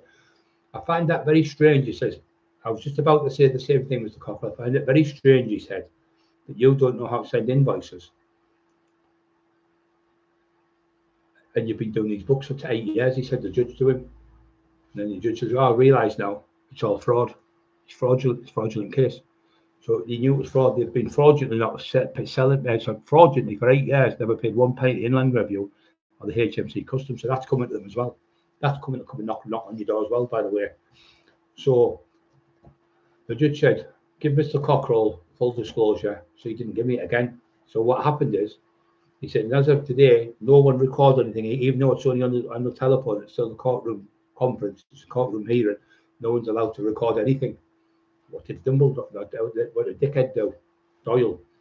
He recorded the full, his fat wife recorded the full courtroom hearing, pretended he went down the magistrate, took a picture of the magistrate, pretended he went to the magistrates. Now, you all know that in that year, all the courts were shut apart from the Crown Court, civil courts, because you can deal in the civil courts with just 3 people. So only 3 people could be in a building. So there'd be the judge down in his chambers, the stenographer typing, and the other person that bring the paperwork back and forth. There was 3 people in the building, but there was like, say, 6 courts, so they could work in them courtrooms, and they had a doorman on the door. So the judge said there, that's how they were doing this, the thing. So they pretended they went to the magistrates. Now you can't go to the magistrates because that's a criminal court. You can't go to you can't use a civil court hearing in a magistrate's court because it's a criminal hearing. So therefore, you have to go to the combination court, the Crown Court, where the small claims court is in there, and you do it with a judge in there, and it's got to be a Crown Court judge. So it was done in there, and they've said, oh, we've won the court, we've beaten the magistrates and won 3 court cases. No magistrates were open, Shirley and Jamie, because they were all closed because of the COVID. Even all the prisons were shut. People were given phones to stay in the prison. No one got out of the prisons. Nobody got in the prisons. They were on lockdown. How could you go to the magistrates when the magistrates were all closed? That's what a fucking liar you are, Jamie and Shirley. You can't stop lying. So we won the court case, and I was given it So anyway, they never give me the disclosure. So a letter come to me. This was from Judge Mark Gargan, Judge Cook resided over it about a month ago. No, sorry, about 4 days before. 4 days later, I got a letter from Judge Mark Gargan. As of today, Mr. Cockerill, Jamie Doyle, has been charged for contempt of court, and he's been for making a courtroom recording of the conversations what took place 4 days ago, and on there he's recorded the full courtroom hearing, which is under section blah blah blah, section 245, what the fuck it's called. Under that ruling, you're not allowed to record anything and give it out to the public domain, and he'd done that. So they said you have to take every endeavour, Mr. Doyle, to take every single recording down and everything you said about Mr. Cockerill. If not, within 24 hours, I will send a warrant out for your arrest, where you'll be arrested, you'll be charged, you'll be given a custodial sentence, and you could also be given a fine, or both. So within 24 hours, the fucking lot was took down. He looked like a fucking clown. Recorded the courtroom hearing, the judge was fuming with him, and he got done for contempt of court. So in the end, what they've done is, I got a phone call Sean Atwood one morning. I said, hey Brian, I said, hey, I was just playing with Scrappy on the bed and messed about. It was Saturday and watching the telly. Big red dog, he used to love Clifford, he used to sit and watch that. Anyway, the next minute, him and Eli were on the bed. Next minute, Sean said, oh, Jamie Doyle, Rob Brenton's told me, and the other one, Rafie, he phoned up and said the same, said, he's ruined the company. He's absolutely ruined the companies. He said, he's been getting the money off Brenton, but he's been keeping all the money. So he stole the money. Rob Brenton was sending it from Cry Publishing to him to give to us and Terry and everyone. He was just keeping the money, giving us 20 quid and 30 quid and stuff. Hundreds of pounds were getting sent out. He kept all the money. So anyway, we were going to take the court again. We couldn't take the court because he got pretended that the IRA company's house, and he got moved by the police, saying the IRA were going to shoot, moved him to Newcastle, so and hid him up there. And he said he's been given an Osmond warning by the IRA, and they're going to shoot him. The IRA had nothing to do with it. Just because Carl Walker was allegedly in the IRA when he was 13, he was telling us about the stories about the IRA. No one threatened him with the IRA. Not one single person threatened him. When they checked their computers, they realised it was all lies. So Carl Walker was done. He had him in the cells, had him locked up. He had him on a fucking tag. When they got Carl's phone, he said Carl's been threatening him, phoning him on the phone every hour, threatening him. Not one single phone call to Jamie from Carl's phone. Not one single phone call from mine, and not one single phone call from Ireland. All lies again, just lies. So how could he keep making these lies up, people getting off? Maria Howarth took all that shit about Maria, went all the way through, went to CPS. Maria got a download, power download, whatever it's called. And within 24 hours, they come back and went, all charges against Mrs. Maria Howarth have been dropped, and no further action, Jamie. And you look like a fucking clown. You were shouting in your mouth off and bawling what you're going to get done to me. Maria's getting fucking 8 years. Her kids are getting took off to go into care. Poor Maria was petrified because she had cancer and everything. It was threatened there. A great there, threatened all sorts of put her windows through everything. Doing the same, everyone really does. The same MO to women and people in wheelchairs and people who've got cancer. Just a fucking bully. So all these people did the same with Carol Edwards. Carol Edwards lead off his partner. He asked her for stories. Carol said, listen, don't wish you any bad luck, but I'm not giving you any stories on Lee. Said, no way in this well. Next minute, Carol's getting threats from a page, which Terry Dicko's page. Jamie pretending to be Terry Dixon, saying, it's me, Terry Dicko. You know how many people I know, I'm going to blow you, I'm going to double barrel you. Right? I know all the people in South Bank. Don't you know how many people I've got down South Bank? So then a son got on the phone, Peter, and said, oh, you. Anyway, he turned down, he knew it was him. Jamie went, I know it's fucking you, Jamie. I know it's you fucking little dickhead. He went out, so he said, what are you going to do? Peter, stab me with your knife. And Peter said, I knew it was him straight away. That's what he always uses that saying when he's arguing with him. So he always brings the knife in to try and get people locked up with the knife. No one's mentioned the knife. We did the same with Dale. What are you going to do? Stab me some with the knife, he said to Dale, which is on the video where you can hear it. Dale said, what the fuck you on? Nobody's mentioned your son or a knife, trying to get Peter in court. So then Peter went, I'll meet you now. And he went, I'll get the police on you. He threatened to get the police on him. So he did the same with Dale. And he threatened Dale. And he said, I'm burning your house down. Also, Dale said, I'll fucking smash your face in your cunt. He said, I'm going to get your dog sold online. He put his dog up for sale. And then he said, I'm going to bum your dad.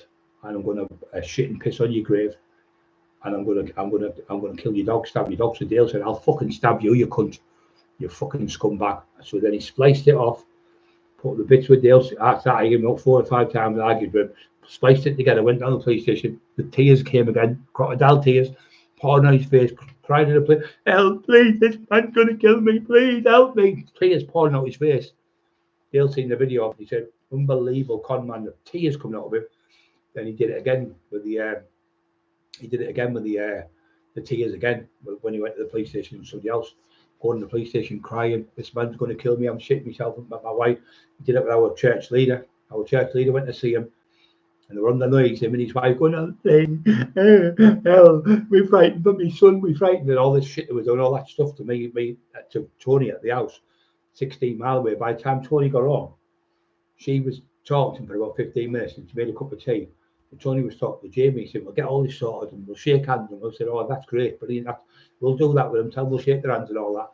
So by the time he got in the car and he drove back, it took probably 20 minutes. So in that 20 minutes, we were getting, we tricked him, you daft cunts, fuck you, you fat cunt, Cockerill, you big fat pudding, all these names was called me and all this stuff, Cockerill the Spacker, Cockerill retard and all that. So, and it was all coming from War Cry Publishing. So Tony went, it's all sorted, guys, but you're going to have to leave them alone. They were petrified. They both cried their eyes out. They're that frightened of you, Brian, because who you are now. So they're really scared and all that. I said, Tony, they've been texted. Can't be texted. They've just given the word. It's all sorted. They're going to shake your hands. Tony, believe me. So I've been talking to I've been talking to Dave Daly, lovely lad from Manchester, who was really, really knowledgeable lad about in the fight game. I just talked to him. So next week I said, Tony, read that. So Emma gave her a phone, and it had about 30 messages. Shelley, I never lose. I'm not fucking giving it to you, you fucking scumbag. Calling us all these names, and he went. So I was having a burger. I had a burger, cheese, onions, tomato, and I think it was the red sauce. I like red sauce with burgers. I was eating that by, and Tony come and he went, yeah, I'll have that. He went to eat it, and he started reading it. He went, this is the man of God. He's been church leader, not just a nobody. He's a counsellor as well, top counsellor in Middlesbrough. Not a man who would make lies up. So he said, get out the burger. He said, I can't eat that. I'm going to have to put it down. He said, I feel physically sick. I really was balking, like feeling sick. The things they were saying was disgusting. All I can think, Brian, here now and Emma, they're demonic, them too. They're definitely demonic. They're definitely mentally insane, them too. And he told us the story. He said, we started praying. We prayed in the house for the evil, because Tony had been there to get it off him and everything. We prayed in the house, and he said, I can't believe. All that time they were sitting there crying out, it was all made up. Told horrible Patsy, you okay? Sat there pretending that they were but real proper tears rolling on the faces, he said. Same as the police station, same as the fucking cops with me.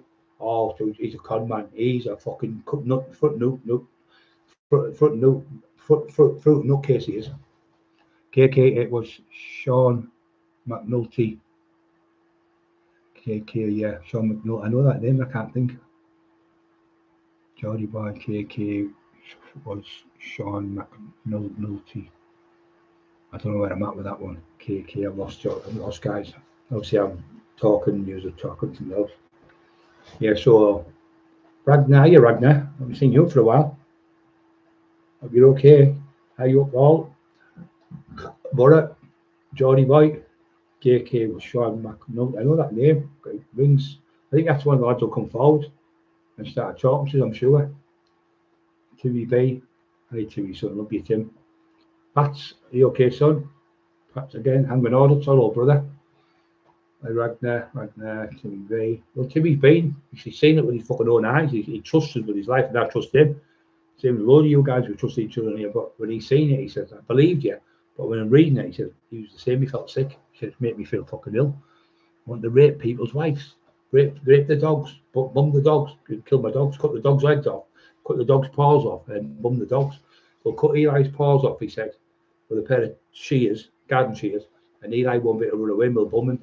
And so him talks about that bumming, it's all the time. He's definitely fucking insane, he is.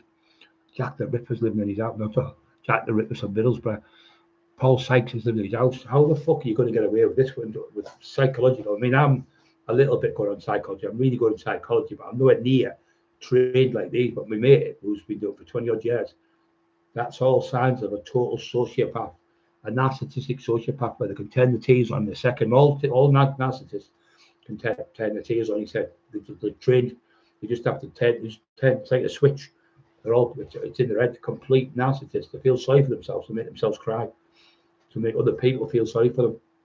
They're just known for it. Insanity, man.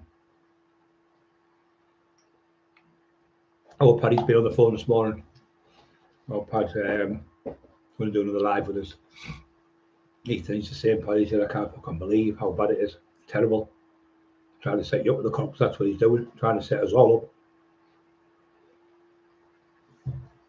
I think me and Bull and him will have one night. It'll be good. Be like the three wise men. I think that'd be a good one. Bull's really intelligent. Really, really clever man. But we're doing that thing as well with Creepy Crawley. That's getting done now. Dirty bastards laughing.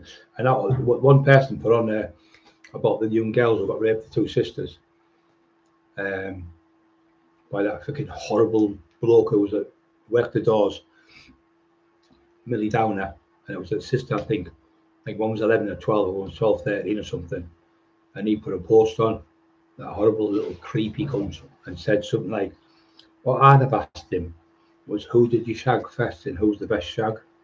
I think that's fucking pure fucking sick. Can you imagine seeing that? And you know who commented? Who do you think?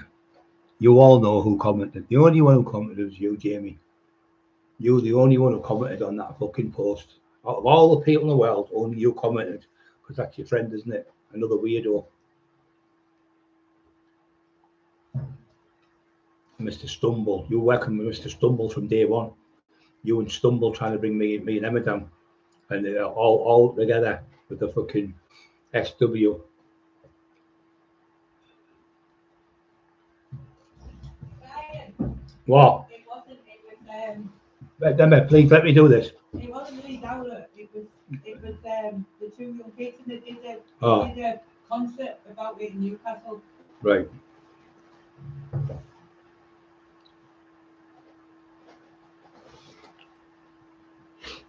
Oh God. Not boil again, please. Don't watch the channel, mate. Just fuck off.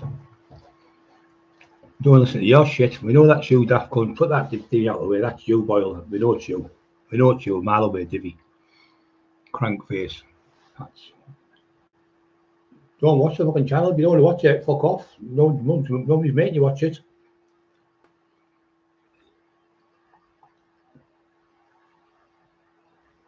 Right, mate. Brian McNulty. I can't remember it, mate. Honestly, can't remember it. I know the name. McNulty. Not an Irish name, that isn't it? McNulty. MC is Irish. MAC is Scottish. No, it's all right when he's coming on to me, isn't it?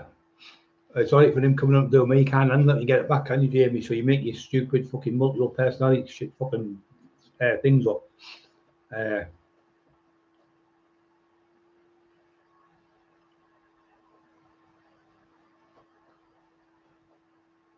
Yeah, that was usually, it was on the cows, that one, wasn't it? He said the farmer in the field, he goes, here, the farmer's left the gate open. Why don't we run down there and shag one of them sheep? He said, why don't we walk? No, not sheep, bull, a bull, he says to the bull. Why don't we go down there and get one of them cows? He said, why don't we just walk down and get them all? I remember seeing that on the film. Brian, Chopper's on. Yeah. Say hiya. Hiya, mate. You all right? Brian David Jenkins. Are you okay, son? Keep up the busy dealing up PP shite up. Yeah, PPL shite up the way. Yeah.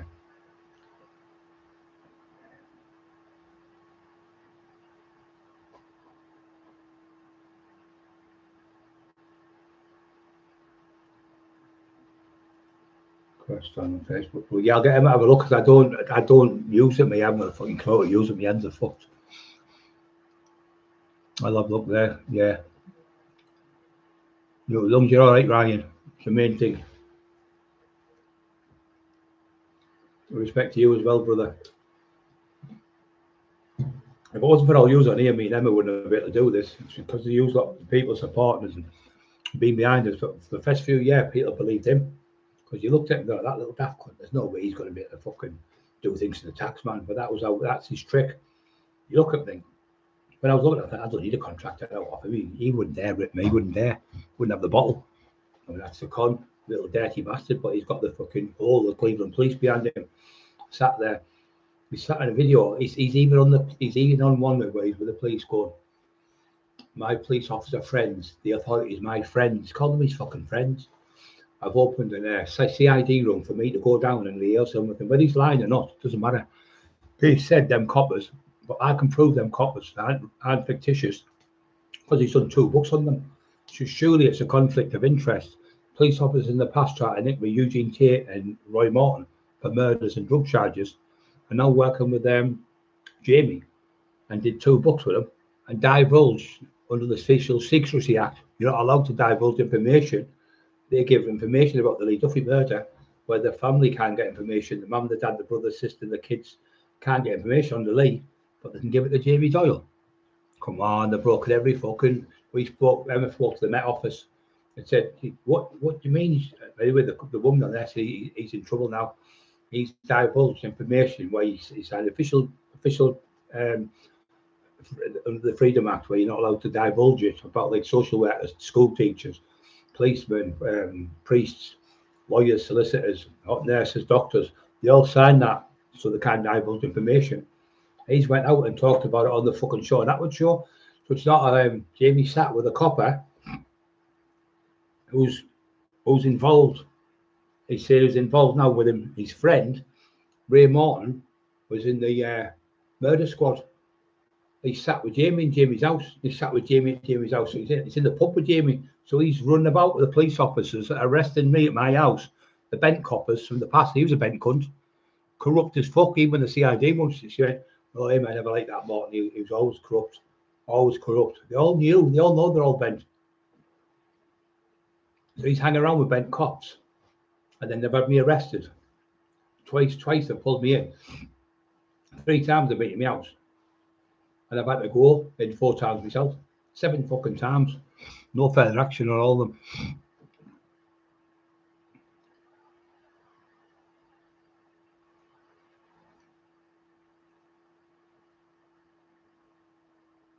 Yeah, I must have got the wrong ones then, the kids. Sorry, it must have been the different ones, sorry.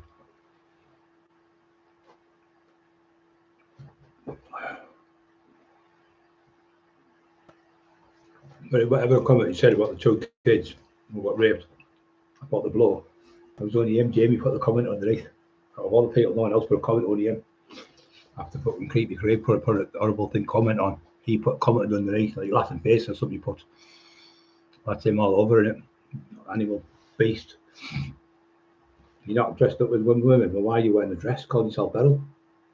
Game over. There's that one that you're going to get me done for. There's that over. Game over.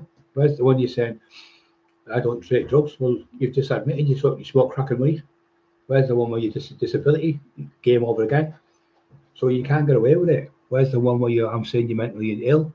Or the one you talked about the ghost of Paul Sykes living at your house? You talked about Lee Duffy talking to you. You're on the fucking bend. Totally insane.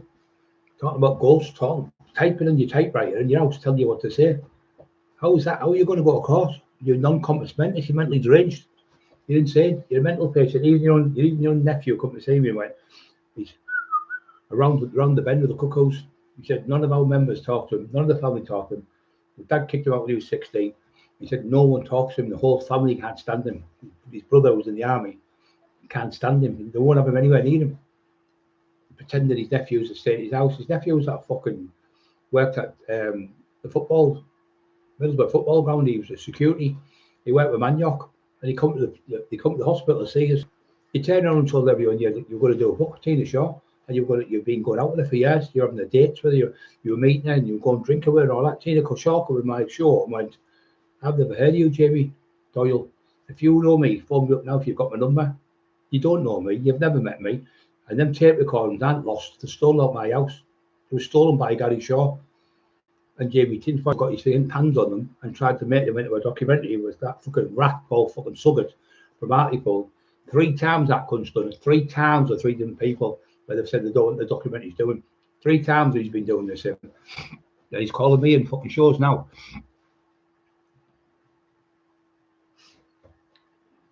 Every dog has his day. I'll be having my day when it's all over. I'll be able to come out, see there'll be no restrictions on me. I can go anywhere I fucking want then and do anything I fucking want.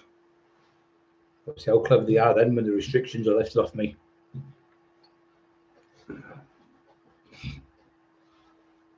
Fucking scumbags.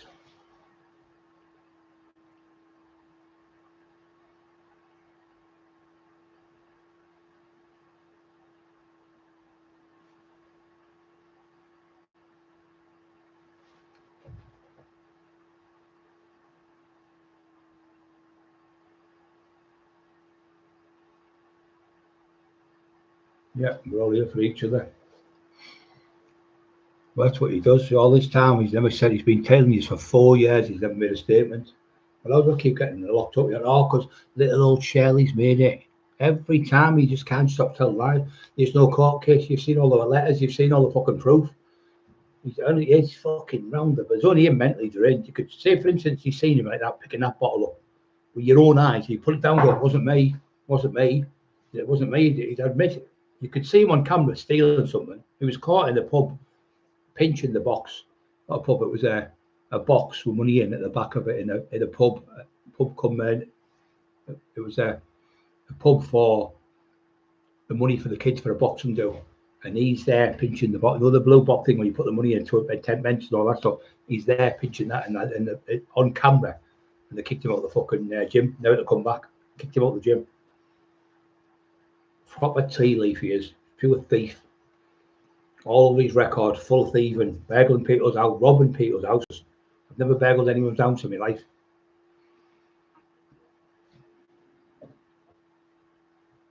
I've kicked doors and tax drug dealers with men in there, not with kids in that.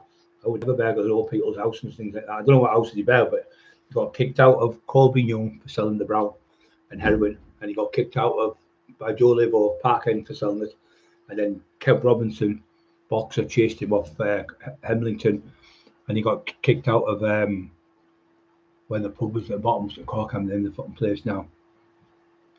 Used to be a pub there at the very bottom where he was from. He got kicked out. Then he went to Scotland for a week, but he only lasted 6 days. He come back with a big black eye. The lads up there knocked fuck out of him. The divvy, absolute divvy. Tries to pretend he was born in Scotland. Fucking, he wants to be me. Mentally deranged. Recently, creepy, creepy saying pedo jokes and murdered the little girls. He's disgusting. He is disgusting.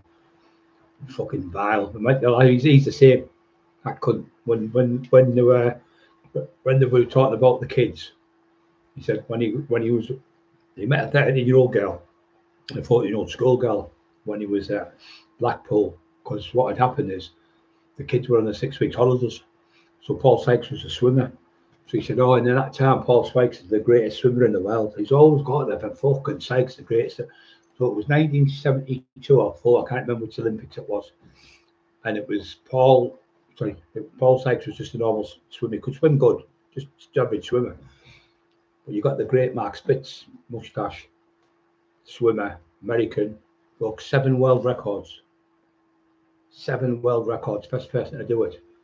And was the greatest swimmer in the world. And he went, no, he could have easily beat that divvy. This how mental this fucker is. It's a Jamie, I'm talking, you can see on the Jimmy O show, Jamie Doyle talks about Paul Sykes. You've got to watch it. Once you watch it, you'll think, fuck, I know he's round the bend him. He's mentally insane him. You can hear him talking about the ghost and everything. You can hear him talking about the ghost living at the house. You can hear him talking about Paul Sykes, everything. The things about Paul Sykes are disgusting. He thinks it's great.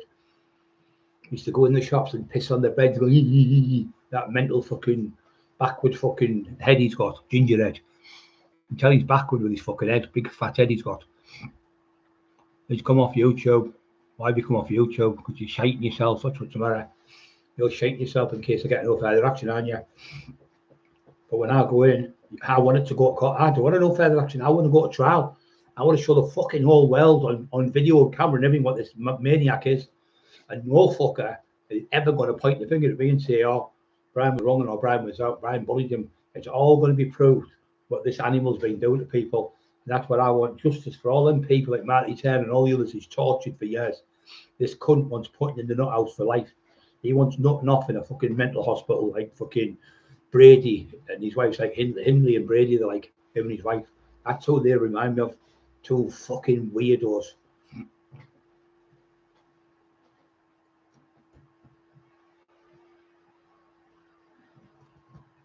Smash the like buttons, guys. So yeah, so this loony, he's really thinks he's the ghosts and that are in his house. Fucking hell, deranged. I had to get away from him. I said, I can't work with you no more. I texted him, I said, you knew Paul Sykes was raping kids. Well, that's how you come at the 13, 14-year-old. So I thought he was going to say, in fact, a big mean, I met say, a couple of kids in the right. So, you the tax man? Oh, yeah, you all right? And say they were with a mum or a dad. Oh, I seen them. I say, how you guys will get your ice cream, go for ice cream, get a picture with the kids and that, and have a date. Like, 20 minutes or something with the kids. They were like, oh, it's a tax man, can we get a picture with you? And make a fuss of them, they'll make a nice day for them. And talk to them and get pictures took and stuff. And then, like, see you later, that'd be it. Not him. He said, that's what did he do? I thought I took for a candy floss, or he took it in the boxing ring and showed how good he's boxing. Or I was thinking that in my head, knowing my analogy. He went, oh, he said, oh, he met them, and the next day he was having a threesome with them. I went there, looked at him, I looked at him because I was on this side, he was on that side talking. And he went, oh, yeah, you had a threesome with them. I said, well, that's rape. He went, no. In them days, they give consent, he said. So, yeah, but they were 13-year-old and 14-year-old. He was 31-year-old. And he was going, yeah, but they give consent. Because he's into all this fucking shit. He's a fucking weirdo. No man would turn around and say, oh, they give consent. He'd go straight away, you dirty bastard. Dirty bastard. And on there, you can hear him talking about Paul Sykes pissing in the bread where the bakers break the bed. In Tesco's, the Lidl's and all them places, and all the where the shops where the baker like Asda and Tesco, he's gone over, he's peeing in the bread, and the woman's come out and chased him. And he's laughing out and going, spitting like phlegm in people's faces because they wouldn't lend him a pound or something to get a drink. He thinks it's funny. And then there's another one where he gets done 25 times, Paul Sykes, for sexual offences and flashing himself to kids and everything. So they give him 2 years jail sentence he got. And he's still saying I'm making up. So if you go on my community post, and you'll see Paul Sykes sexually abuses his 13-year-old wife and then 14-year-old. And later on he married her because she got pregnant. But he was having sex with her at 13 and 14. And then he was having sex with a 13 and 14-year-old. Then he was having sex with a 15-year-old from Blackpool. And he did a runner. She got pregnant. I think that was the one, Kath, I think. And he fucked off to a house in Brighton. And when he was at this house in Brighton, he was sat there. I got up the next day and looked out the window and there was police everywhere. And he said, Paul Sykes had strangled the cat, little cat, strangled the fucking cat in the house. So they nicked him and he went back to jail. Sick bastard. He'd strangled a little kitten. And he killed another one in Liverpool. Killed one in Liverpool and gutted it and made a hat out of it, the Davy Crockett hat. That's on there. Charlie Bronson can confirm that. There's a video where he's talking about it. But Sykes got this big. There was this cat, a big ginger cat. It was massive, and everyone just look out the window. I've been Durham. Durham jail's the same, and Liverpool's like they're gothic. You're looking out, there's nothing to do, so you see like animals flying. There's a little bird there, and pigeons and all that shit. But this cat used to come up. It was comical. I've never seen it. Big ginger cat. Anyway, it fucking came one day and it went missing. And they all said, have you seen the cat? And they went, no. Have you seen the cat? And I go, no. So he said, I wonder if he's died. I wonder if he's been attacked by one of the Screws dogs or something, or the police dogs. Like, sorry, the prison officer dogs. And he said, I might have died, or I might have been attacked by a load of rats or something. So this rumour went around. When the second day come, Sykes came out with a Davy Crockett hat on his head. He killed the cat, gutted it. Obviously flushed the fucking stuff down the thing because you got used to go out and tip your stuff out. It was like slop out.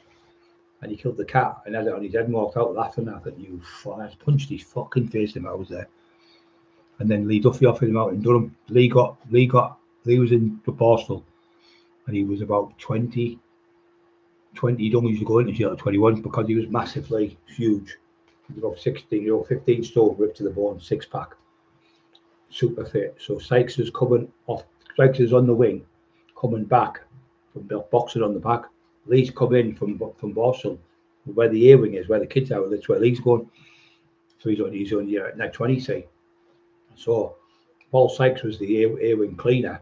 So he'd tell them what to do and do this and do that. He used to rape the kids in jail. Paddy will tell you he was a pure rapist.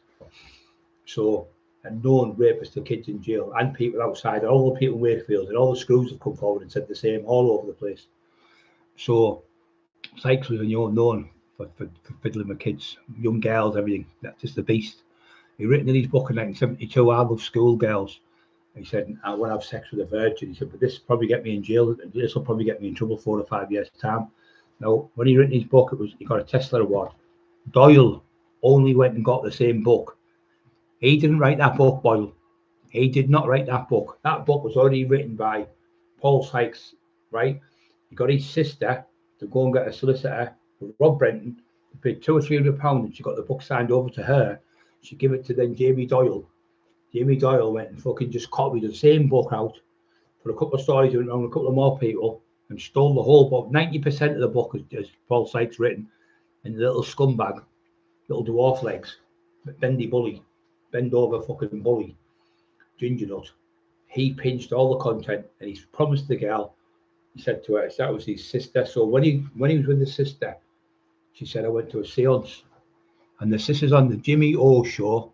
Jamie Doyle talks about Paul Sykes. You've got to watch it. It's fucking comedy gold. Honest to God.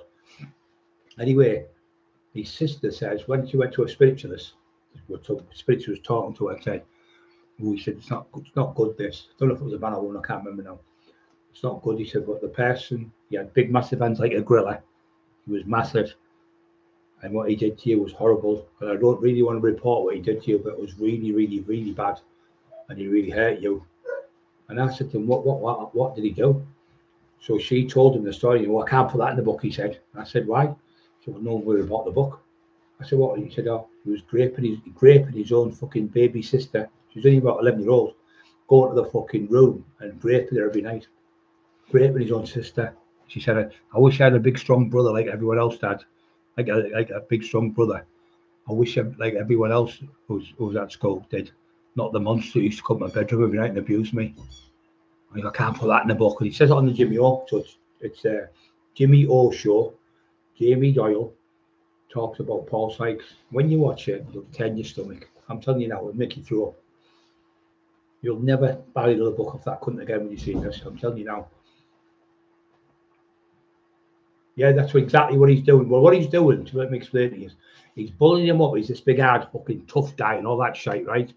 But what he is, he was a snivelling fucking shithouse, Sykes. Sykes could only beat people he knew he could beat people. When I offered him up for the fight, when Paddy was there, and Dave Garside, he shit his fucking pants. And he gave us the fucking stuff that we went to tax him. Then we went again, me, Dave Garside, and Terry Rich. And this time Dave offered him out, and he offered him out twice, he wouldn't come out. But Dave actually offered him out in Mills because the same Spencers who had that snooker hall were the same as Alex Higgins. He was doing the do one night and he started slagging Dave Garside. Dave had 45 fights in the ring for box. He fought for the British heavyweight title. He got beat in the 6th round, but he never gave it 10. He's back on the fight. He kept going, proper fighter. Sykes gave up in the 6th round, didn't even fight back. He was moaning at the ref and everything. He was a fucking coward. So when I offered him out the fight, take him outside, he wouldn't come outside with me. He was going, no, doing that. He was looking at me like that. This is him, me. And I was there and he was going, I was going, get outside. I was stood like 2 feet away from him. He wouldn't even get up, he wouldn't even look at me. He was doing that with his eyes, putting his eyes down, shitting himself. He wouldn't come outside with me. So taxed him twice. £1,200 took off the second time, I think it was. 91, 92, I think it was, taxed him. He didn't even dare go up off the table, shit himself. So when Dave offered him out in the club, he didn't get up. And then he offered him out in Spencer's pub out the back. He said out the back, it was a daytime. He'd been calling Dave on the night, and he went on the back and he wouldn't dare come out. So then there was a do where Sykes was talking, Teddy was there. And he went, Sykes, are you still bumming the YPs in Durham? He went, who said that? And they went, I fucking said it. Neither one I said it. It was like Spartacus, so I said it, and about 12 gypsies jumped up. And they ran out fucking Sykes, and Sykes had to get bundled out of the door in the back of a taxi and gone, fucked off, absolutely shit himself. And when he had a fight with a lad called Terry Mitchell in Leeds, Terry Mitchell fucking blasted him all over Leeds. He never come back to Leeds again. He was a coward, I'm telling you, a pure coward. And then when he fought, there was a lad, Dale Brendan Hyde. You'll see Dale on my podcast. You'll see where Dale says when he came to Wakefield and he was trying to be the bully boy, he used to get people to like bodybuilders, like Elwood type of bodybuilder, and make them stand on a table and sing nursery rhymes in front of the mum, dad, brother, sister. All the people would be crying in the pub and everyone would just get up and walk out. That's the type of bully he was, pure bully. And tinfoil's laughing at it. He's going, laughing his head off at fucking people getting bullied. So horrible. So he did it to this, tried to do it with this other lad one day. The lad went, hey. He turned around, he smacked him right in the fucking face with a bar stool, broke his jaw and broke his leg. Sykes never went back. This lad was a nutcase and would shoot you, lunatic. He was very good friends of Dale. He said, but he could fight, but he couldn't fight Newbury. But he'd have 20 fights in a row where he wouldn't give a fuck. He kept coming back, but he ended up shooting you because he was mental. Sykes was shit scared of that kid. He never went back to that pub after that. Brindle, I have notification back on Evening Bride. Hello there, mate. Oh, fucking, you've got a bad leg. You're not doing me, I've been on 2 hours nearly. Right, when you're having fun. So the idiot's now saying, we all knew it was a grass. We all knew it was a grass. So now what's this new thing, Jamie? Everyone knows you're a snitch. Everyone knows you're a liar. Everyone knows you're a bullshit. Everyone knows there's no fucking Paul Sykes movie. Everyone knows it's all shite. Why don't you just come off YouTube for good? Because no one likes you. Nobody wants you on here. And the people in London don't want you back down under here. They've chased you. The people in Teesside have chased you. You're not wanted in this area. Do you want any a pie, mash and peas pudding? No, thanks. I've got his pie because I thought you fancied it. Do you want mince, mashed peas? No, I don't. No. Chips? No, mate. No.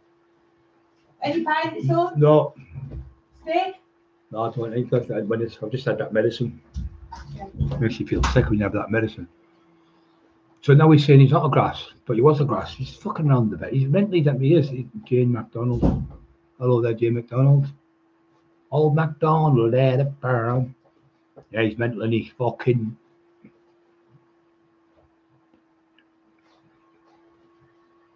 Various shove at Brindle. Yeah, but the only time it's got deleted is the mental patients. We're not having the mental patient around the channel. So, Jolly Boy, loads of them, mate, all sat around campfire, yeah. Lab, only hunters blocked. Haters are blocked, yeah, that's right, mate.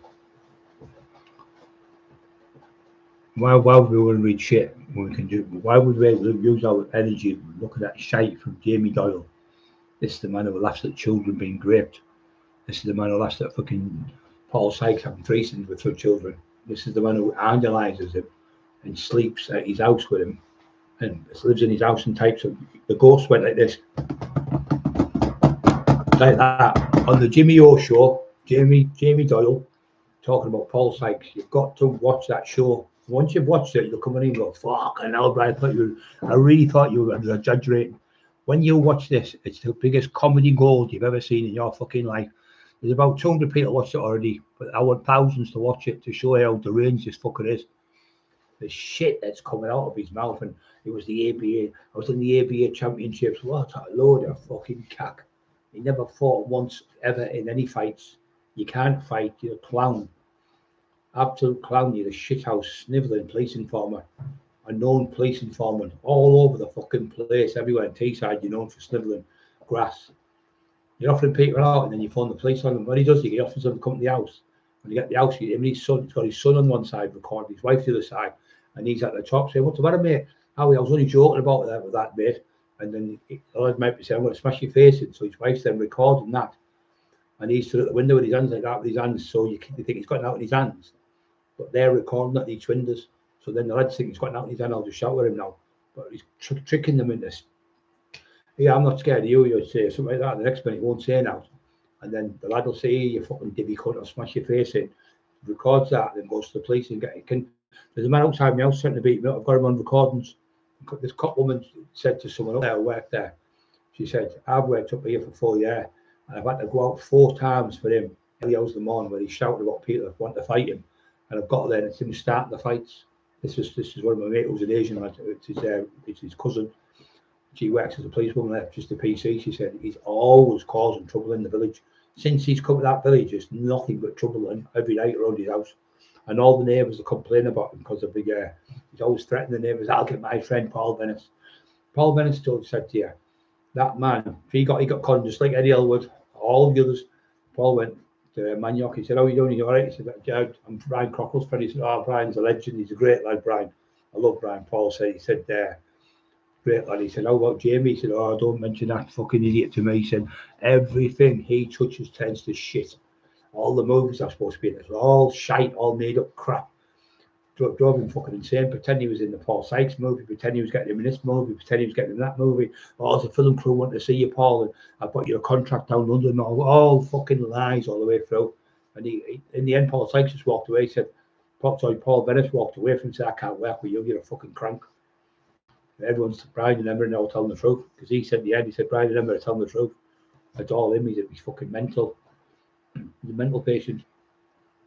You can't have an opinion with him. You can't just say, oh, so he says to me, Brian, I don't like you, or I don't like you, or I don't like you. I think I'll say, thanks for your comment. I'll see you soon. Good night, God bless." But he takes it to heart because he's a narcissistic personality disorder. How dare they speak to me like, now what a narcissist is someone who can't be told they're wrong. So they can't admit they're wrong. They'll never put their hands up and say, "Yeah, I was wrong. I'm sorry about that." They can't apologize to people. They can't come out and say they were wrong. They have to be. So it's called a general or a syndrome, or they want to be something like, their analogy would be they're like a general or a king and you'd be a subject, or they'd be like a school teacher and you'd be a child. So they refer you to as a child, like you're looking down at you like a child, and they're the adult and you're a child. That's what narcissists are. But they can turn the tears on in seconds, and they can just lie on the drop of a hat. They're the biggest liars on the planet. They're constantly lying every day, so it just comes rolling off the tongues. And that's what he is, a constant liar. Every other week it's a different story, different version.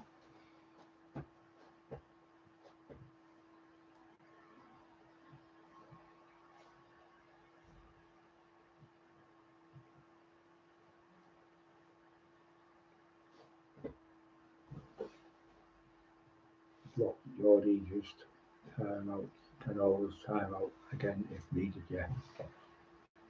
Yeah, it's been great. All the people on here again. There's just 131 people on 93 watch, 93 thumbs up. Don't forget to try and push the like buttons, guys. We're just 7 off 100 likes. This cunt's trying to get me jailed. With you great members of the public, you support us on here and keep us going and keep watching the show, keep putting the thumbs up, the like buttons up. It helps the channel, and people think we all believe Brian's telling the truth. Because this cunt tried loads of people for years and years, hoodwinked for his bullshit, and he comes up with that. How the fuck could live? Imagine having to live in the house of that fucker. No, and his wife hasn't fucking took an overdose. No, this is fucking fucks off to her mum's all the time. Gets away from him. Yeah, you're right, mate. He fucking stinks. Well, he pisses himself. He actually pisses himself. His wife's told me. The bus driver told me at Newcastle. He was getting on the bus, pissing the bus, and he went, "You peed all over, Jamie." He said he was drunk. He was drinking Kestrel lager. Now the big man used to drink every day. He was drinking 2 bottles of spirits, but now all the books have gone. So getting back to Sean out with that thing, I've got to tell you. So he said that he ruined the company. So what they had to do is, the judge said to me, I was talking to it was on the BT meet on the phone. They never turned up. So I was talking to Judge Mark Gargan. He said, "What I think's going to happen, Mr. Cockerill, so what they'll do is they'll pull the rug under my feet and go bankrupt." He said, "Yes, you've got it in one." What they do, it's sad, but I can't do nothing about it. Everything I've given you, I've tried to get you the invoice and that. They're just not playing ball with us.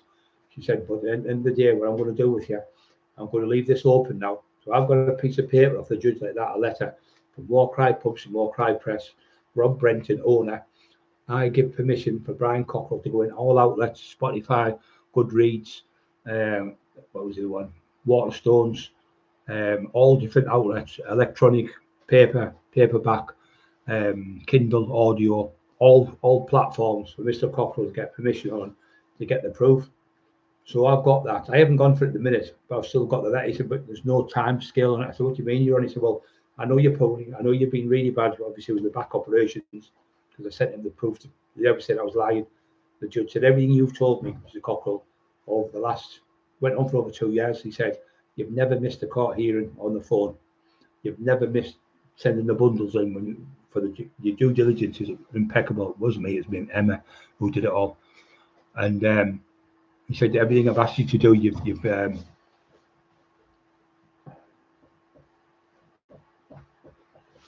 that's boil that, Abigail Brown. That's boil that. That's that I couldn't use that young girl's name before, Abigail Brown. I'll never forget it. That's one of his mental. That's one of his stupid fake accounts. Abigail Brown. That is not you. That's it. That's it. See what I mean? It's the same. This is what I'm trying to explain to people. You could tonight, right, put 1,000 words on that wall, names and stuff, and people calling you things, and there could be 10 of them off Jamie, and I will find all 10 of them in about 10 seconds. I know exactly how he talks. I know exactly how he. I know exactly how he talks. I know exactly how he does what he says in these things. I don't know what's happened on here. The SD card's gone funny or something. Monitor it. Subscribers only. This is he's fucking about. This is this little fat cunt trying to ruin the channel, Barry. Barry, yes, yeah, but he's seen all the stuff as well. Barry's a proper old school like myself. Would never hurt kids and stuff. Bit of villainy and endings, and nothing that would hurt people. But that scumbag there laughing at children makes me fucking sick. My brother got sexually abused as a child and took his own life. And I hate the bastards. I do. Even being a Christian, I can't stand paedophiles. I really can't stand the cunts. They're the most vile fucking things on the planet. There's nothing worse than a paedophile on this planet. Nothing worse. Because they hurt people's like inside and they hurt their minds. And they're destroyed for life when they abuse them. And that cunt's laughing at paedophiles. Laughing at nonsense, raping people makes me fucking ill.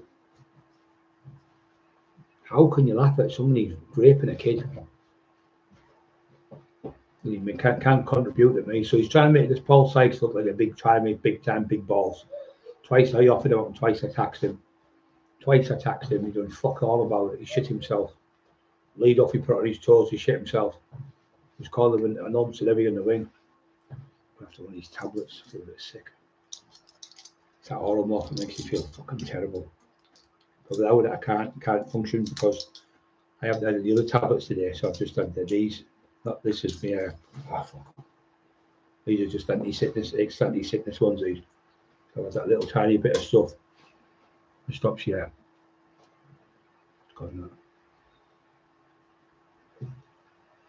They call lemon popsicle to stop you feeling sick because the meds are that heavy on you. I know I'm supposed to go to court with all these meds in my system. I could just get a doctor's letter, get the case kicked out. But I'm not going to. I'm going to go to court. I know it's going to get kicked out with the CPS. As soon as the CPS get this, see the stuff what he's doing. It's called tit for tat. I'm looking forward to court, me, because you can pull me in as a witness because I've got every single thing. We've got him dressed as women and everything, haven't we? We've got him talking about every single thing. I've got all Dale stuff as well. Yeah, you've also got the stuff where he's on about rent boys and everything now. I'll put them. I'll tell you what I'm going to do. I'm going to put the screenshots of Dale's about him talking about BUM and dogs and stuff, just so you're not made out to be lying again. Simon Amblers. Yeah, and I hear Ebenezer Greenspan's asking if we've got any proof about him ripping off anyone else. Yes, we have. If you want it, you can have it. We've got loads, mate. Loads there, Ebenezer. And thank you, Ebenezer. Yeah. We thought you were a bad guy, but realised you're not. You're a good lad. See what's happening. All the people we thought were baddies. He's had them all hoodwinked. So they're all. What happens is the thing says, what goes around comes around, doesn't it, Emma? And so it's all coming round. A message to Eddie Elwood. I've got contact with Jeff Bentham, so hopefully he's going to be coming on to tell his story about you. Yeah, Jeff. God bless him. God bless Jeff. Oh, Jeff. What an animal that cunt was to that lad. I won't say what he's done. But you can hear it from the lad's back, the lad's own mouth. You'll hear what he did with Eddie Elwood. We'll soon see now, Mr. Bellwood. Eddie Bellwood. You just look like a crank. I always knew you were a fucking divvy, Bellwood. I always knew you were a fucking crank. And that's why you never come to any clubs I was at. You never come to any gyms I trained. You always fucking hid out the way of the taxman. But you were fucking scared of me, you shit house. Fucking battered your brother. What did you do? Fuck all, you shit house. Battered your brother, went in your club, went to fight your brother Granny, done the 18 doorman on the Dublin, did fuck all. I went in just to prove a point. The taxman can do what he fucking wants. He did nothing again. All the doormen just stood there like little girls in a choir, shouting themselves. I smashed him all over in the club. He's telling me he was going to fight me. There was full of people in the club, about 500 people. Lads smartly full. The Castle lads, the Lancashire, the Castle lads were all there, and loads of other people were in that club. So all seen the fight. And his brother said to him, "You, they call you Elwood." No, they call me Timmy. I'm from Billingham. Tried to pretend he was from another town, and he was called Timmy. Fucking bang! I said, "There you are, Timmy. Fuck off." Dropped him like a fucking hot potato. Fucking shit himself.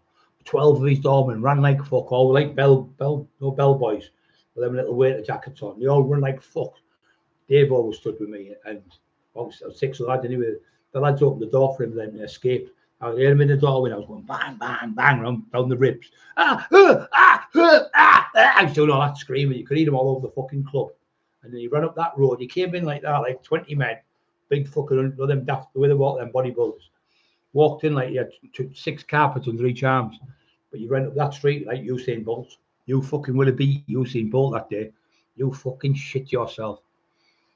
Chased you out of the fucking street and big fucking Eddie. Big Eddie did out. His own brother got beat up, and then I battered his doorman, come in the club, shouted his mouth, I went bang, busted his jaw, didn't break his jaw, and knocked him out on the floor. And then he got stabbed off a lad. And Speedy stabbed another, and Steve went to threaten another one in your door. And Speedy was going to shoot the cunt, he was going to blow his leg off. And I stopped Speedy, shoot the cunt. Speedy and the 2 lads, one of Speedy's brothers, and Speedy's best friend had a car over there, and I was going to shoot him. Eddie, no legs you'd have been known as. Daft cunt. You're not in that world, Eddie. You're a fucking crank, an absolute plank. A plank you are. How come you've never had one fight with anyone with a name?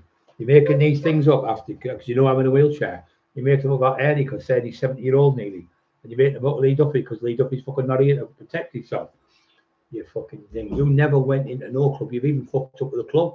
You said to them the night, boy was good. So the M Club. So the M Club in the Kirk. You went, no, the M Club isn't the Kirk. The man said, the M Club's a different. The M Club is nothing to do with the Kirk. Yeah, but it's the same building, he said. And he said, no, it's not the same building. That's why you've come off YouTube with Dave Doyle, because you look like a clown about the club. Everyone's laughing at you about the club. They all know you're full of shit now. So you try to get the man to pretend that club. He said, no, the M Club was the Tall Trees. We stood there and he looked, he's like, he knew, you can see in his face, yeah, but it's still the same club. He went, no, it's not. It's straight on the other end, the Kirk. There's the Kirk. Yeah, but the Kirk is the M Club, isn't it? He went, no, it's not. He said, the Kirk's the Kirk. And the M Club's Tall Trees. Fucking absolute balloon you look.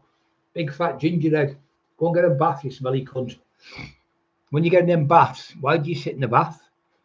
Like videoing yourself. Why do you never show your belly, Jamie? Or why don't you ever show your legs?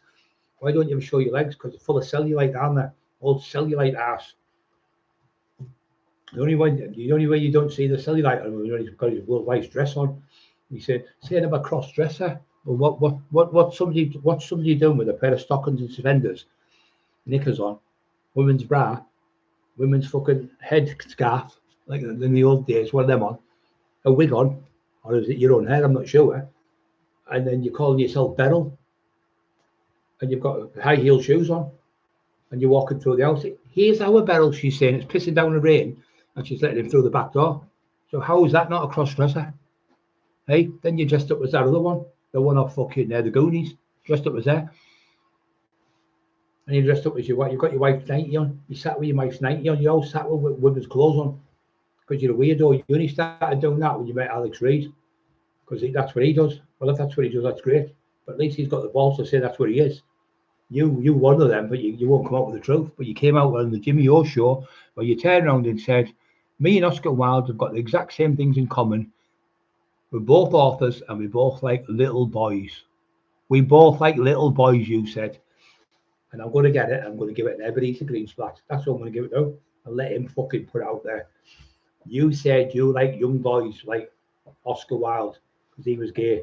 But he admitted being gay. He owned himself because he admitted it. But you come out and said, in the next 2 years, I'm going to tell everyone I'm gay. But you already said it 2 or 3 years ago. But if you're gay, you're gay. There's nothing wrong with that. But when you're talking about having sex with young boys, that's when they draw the line in the sand. That's when it's a no-no. You're a weirdo. And the 2 kids will bet the house down. in the Middlesbrough Evening Gazette, put in Middlesbrough Evening Gazette, who burnt down Brian Cockerill's house? 2 kids, 15-year-old schoolboy and 16-year-old schoolboy. And who have I been saying has been knocking around with 15, 16-year-olds for the last 2 or 3 years?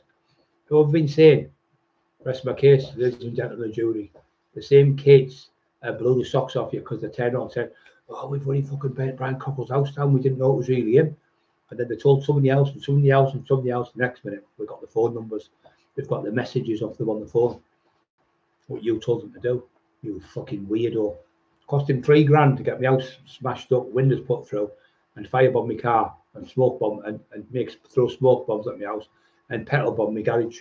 £3,000, and it's cost me £90 for the windows, 90 quid, and a tenner to put them in, like 100 quid all in. So you cost £3, and that's why you have to leave the area. Then you got chased out of Stokesy where you live. Somebody put every one of your windows through, and then you had your house repossessed off you because you blew the lot on the brown and on the white and on all the other shit you were taking. But then you were getting bottles of whiskey. Every day you were getting 2 bottles of spirits out of that Co-op, I think it was called, in Stokesley. And in the end, what are you on now? You're on Kestrel Lager, like Irish Bull, because you can't afford nothing because you've got no money. Everything's been took off you. No one's buying your Paul Sykes books. No one's buying any of your books. No one wants to talk to you. No one likes you, and nobody can stand you. And every time you come to Middlesbrough, the last fucking 5 or 6 times you've been battered. And every time they give him a good argument, he's like that, like a pure coward. Doesn't even dare try and fight back. Battered to fuck, battered all over. What was it called? Got battered in one pub called the Queen's Head in Stokesley, where you were in there sniffing that again in front of 13-year-olds, 12-year-olds, 11-year-old kids in the toilets. And the 15-year-old brother came in and went boom right on the chin and sparked you unconscious. A 15-year-old kid knocked you out in the toilets in Stokesley. And because they were a big gypsy family, you fucking shit yourself and flew up the town. They chased you out fucking Stokesley, you fucking coward. Then you got chased up that Steve Mack, you said. Cal Walker, you got him locked up. No further action. Steve Mack, no further action. Maria Howard, no further action. What was it? Dale Brendan Hyde, no further action. Brian Cockerill, 4 times, no further action. They come to my house and said I was breaking COVID. We've had a phone call from Stokesley Police saying you're breaking COVID, Brian. I went, how are you, officers? He said, I can't. I said, well, I'll come out and you can go in. So I went out and he went, well, there's only, what you're doing? I said, well, we've done it. He said, can I go out and listen or no? I said, yeah, of course you can. Go on. You come in if you. I said, no, because I'll break the rules then. I said, okay, officer. He went out, we were nice as pie. Come back about 40 minutes later, he went, oh, marvellous. What you're doing there is brilliant for the community.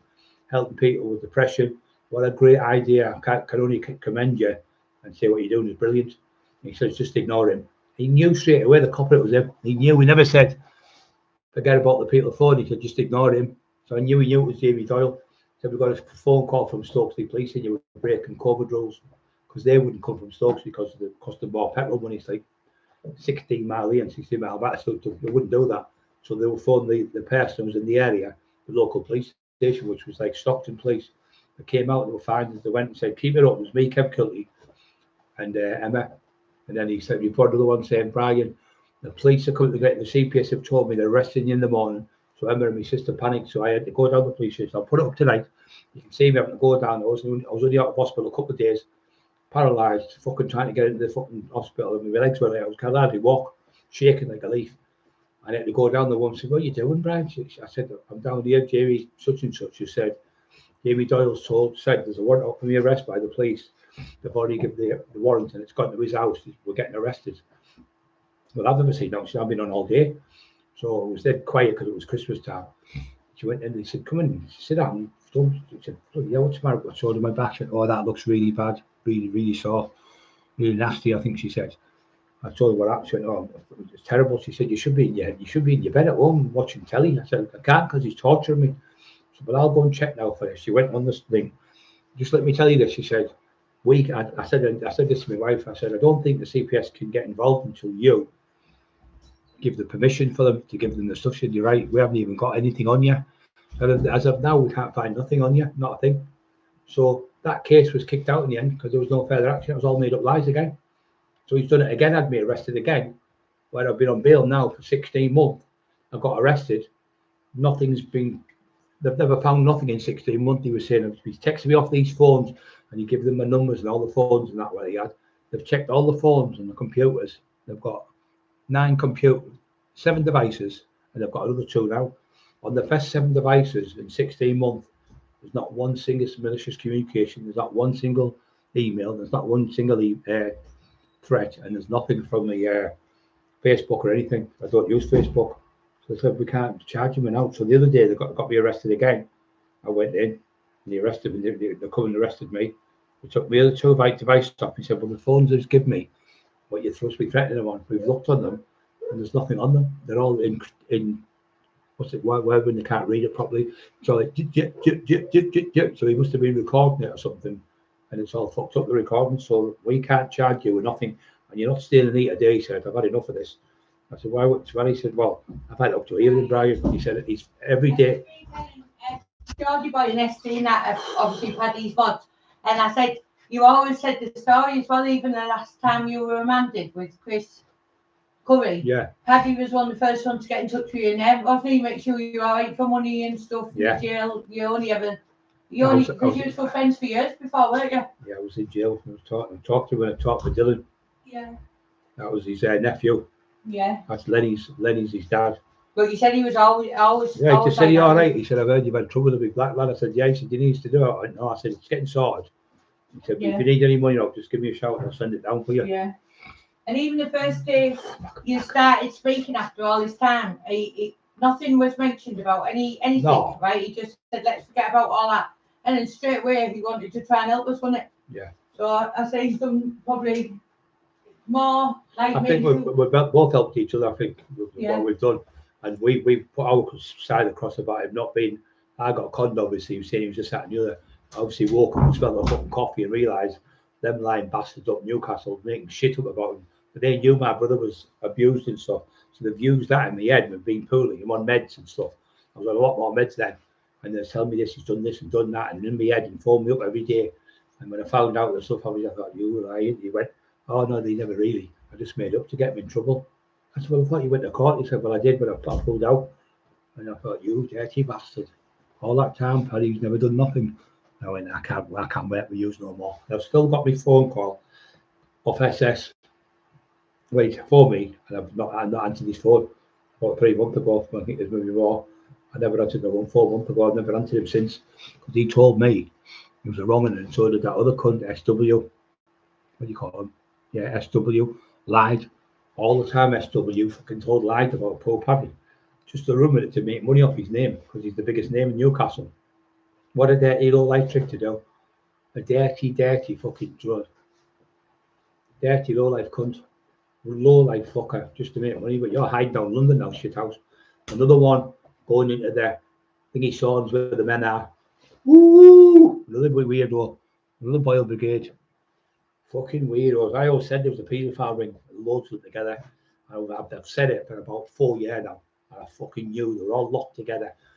Darren D, your Decker Higgy, your fucking all these ones that are wrong ones, all the fucking wrong ones are all friends with each other, all talking to each other, all friends with each other, all going out on clubs and pubs and that with each other. I just knew they were all fucking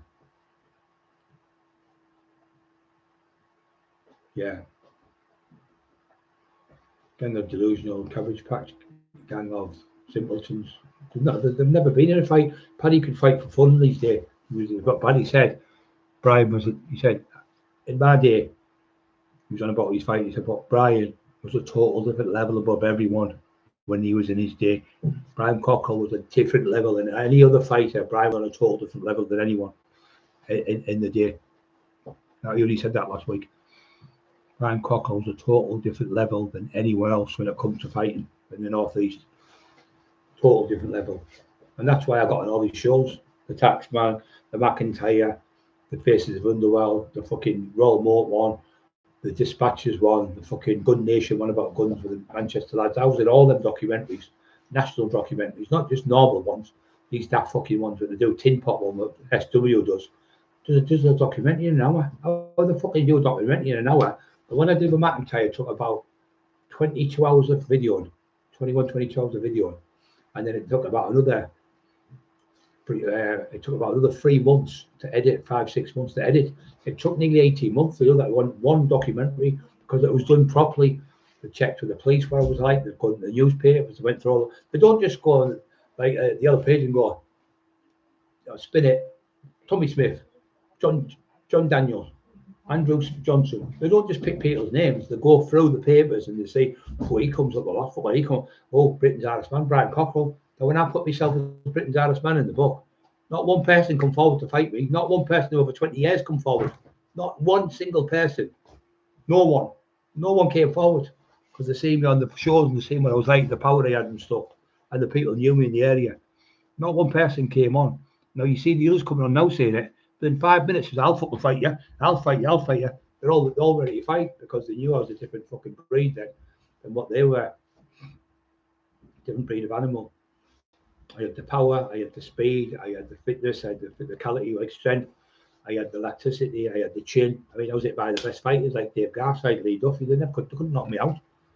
Couldn't knock me down. Couldn't knock me fucking out. Lee Duffy, with everything he had, he half put me down. He went, fucking hell, I hit him with everything. I hit him with every single bit of power he had.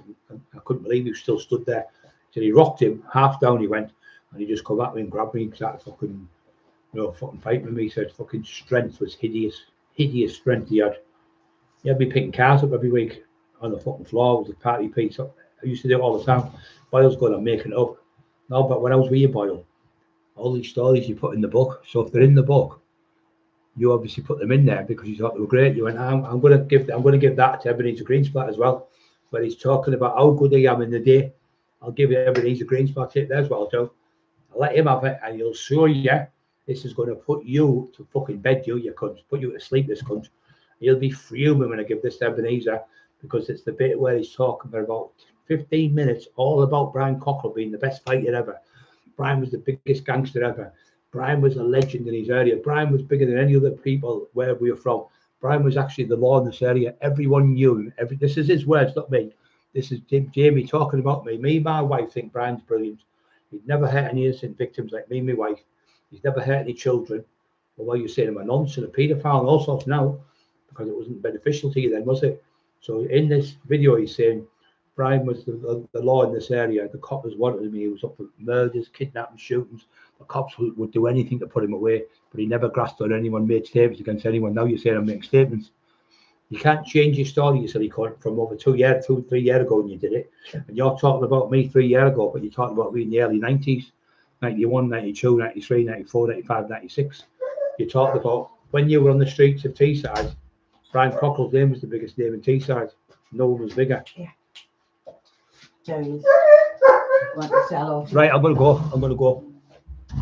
Wow, my legs are killing me. Oh, right, guys, thank you very much for the show. And, keep watching. But we're going to be on with Paddy, I think Wednesday, I think it is. And I'm going to have to go. My back's really killing me now. How are you, little fat man? Come on, fat man. And Jamie, I can't turn the video off because my hands don't work. Just let you know, Jamie. Enjoy your night, Jamie. Or is it Beryl? Or is it Susan? Or is it Denise? Or Elizabeth? I don't know which one you're at tonight. Good night, Susan. Good night. Good night, Susan. Good night. Good night, Dad. Good night, Susan. Well, where's your dad? Go and see Dad. Come on, baby. Go and see your dad. Come on, baby. Thank you, all the moderators, and thank you, everybody, for being subscribed and stuff.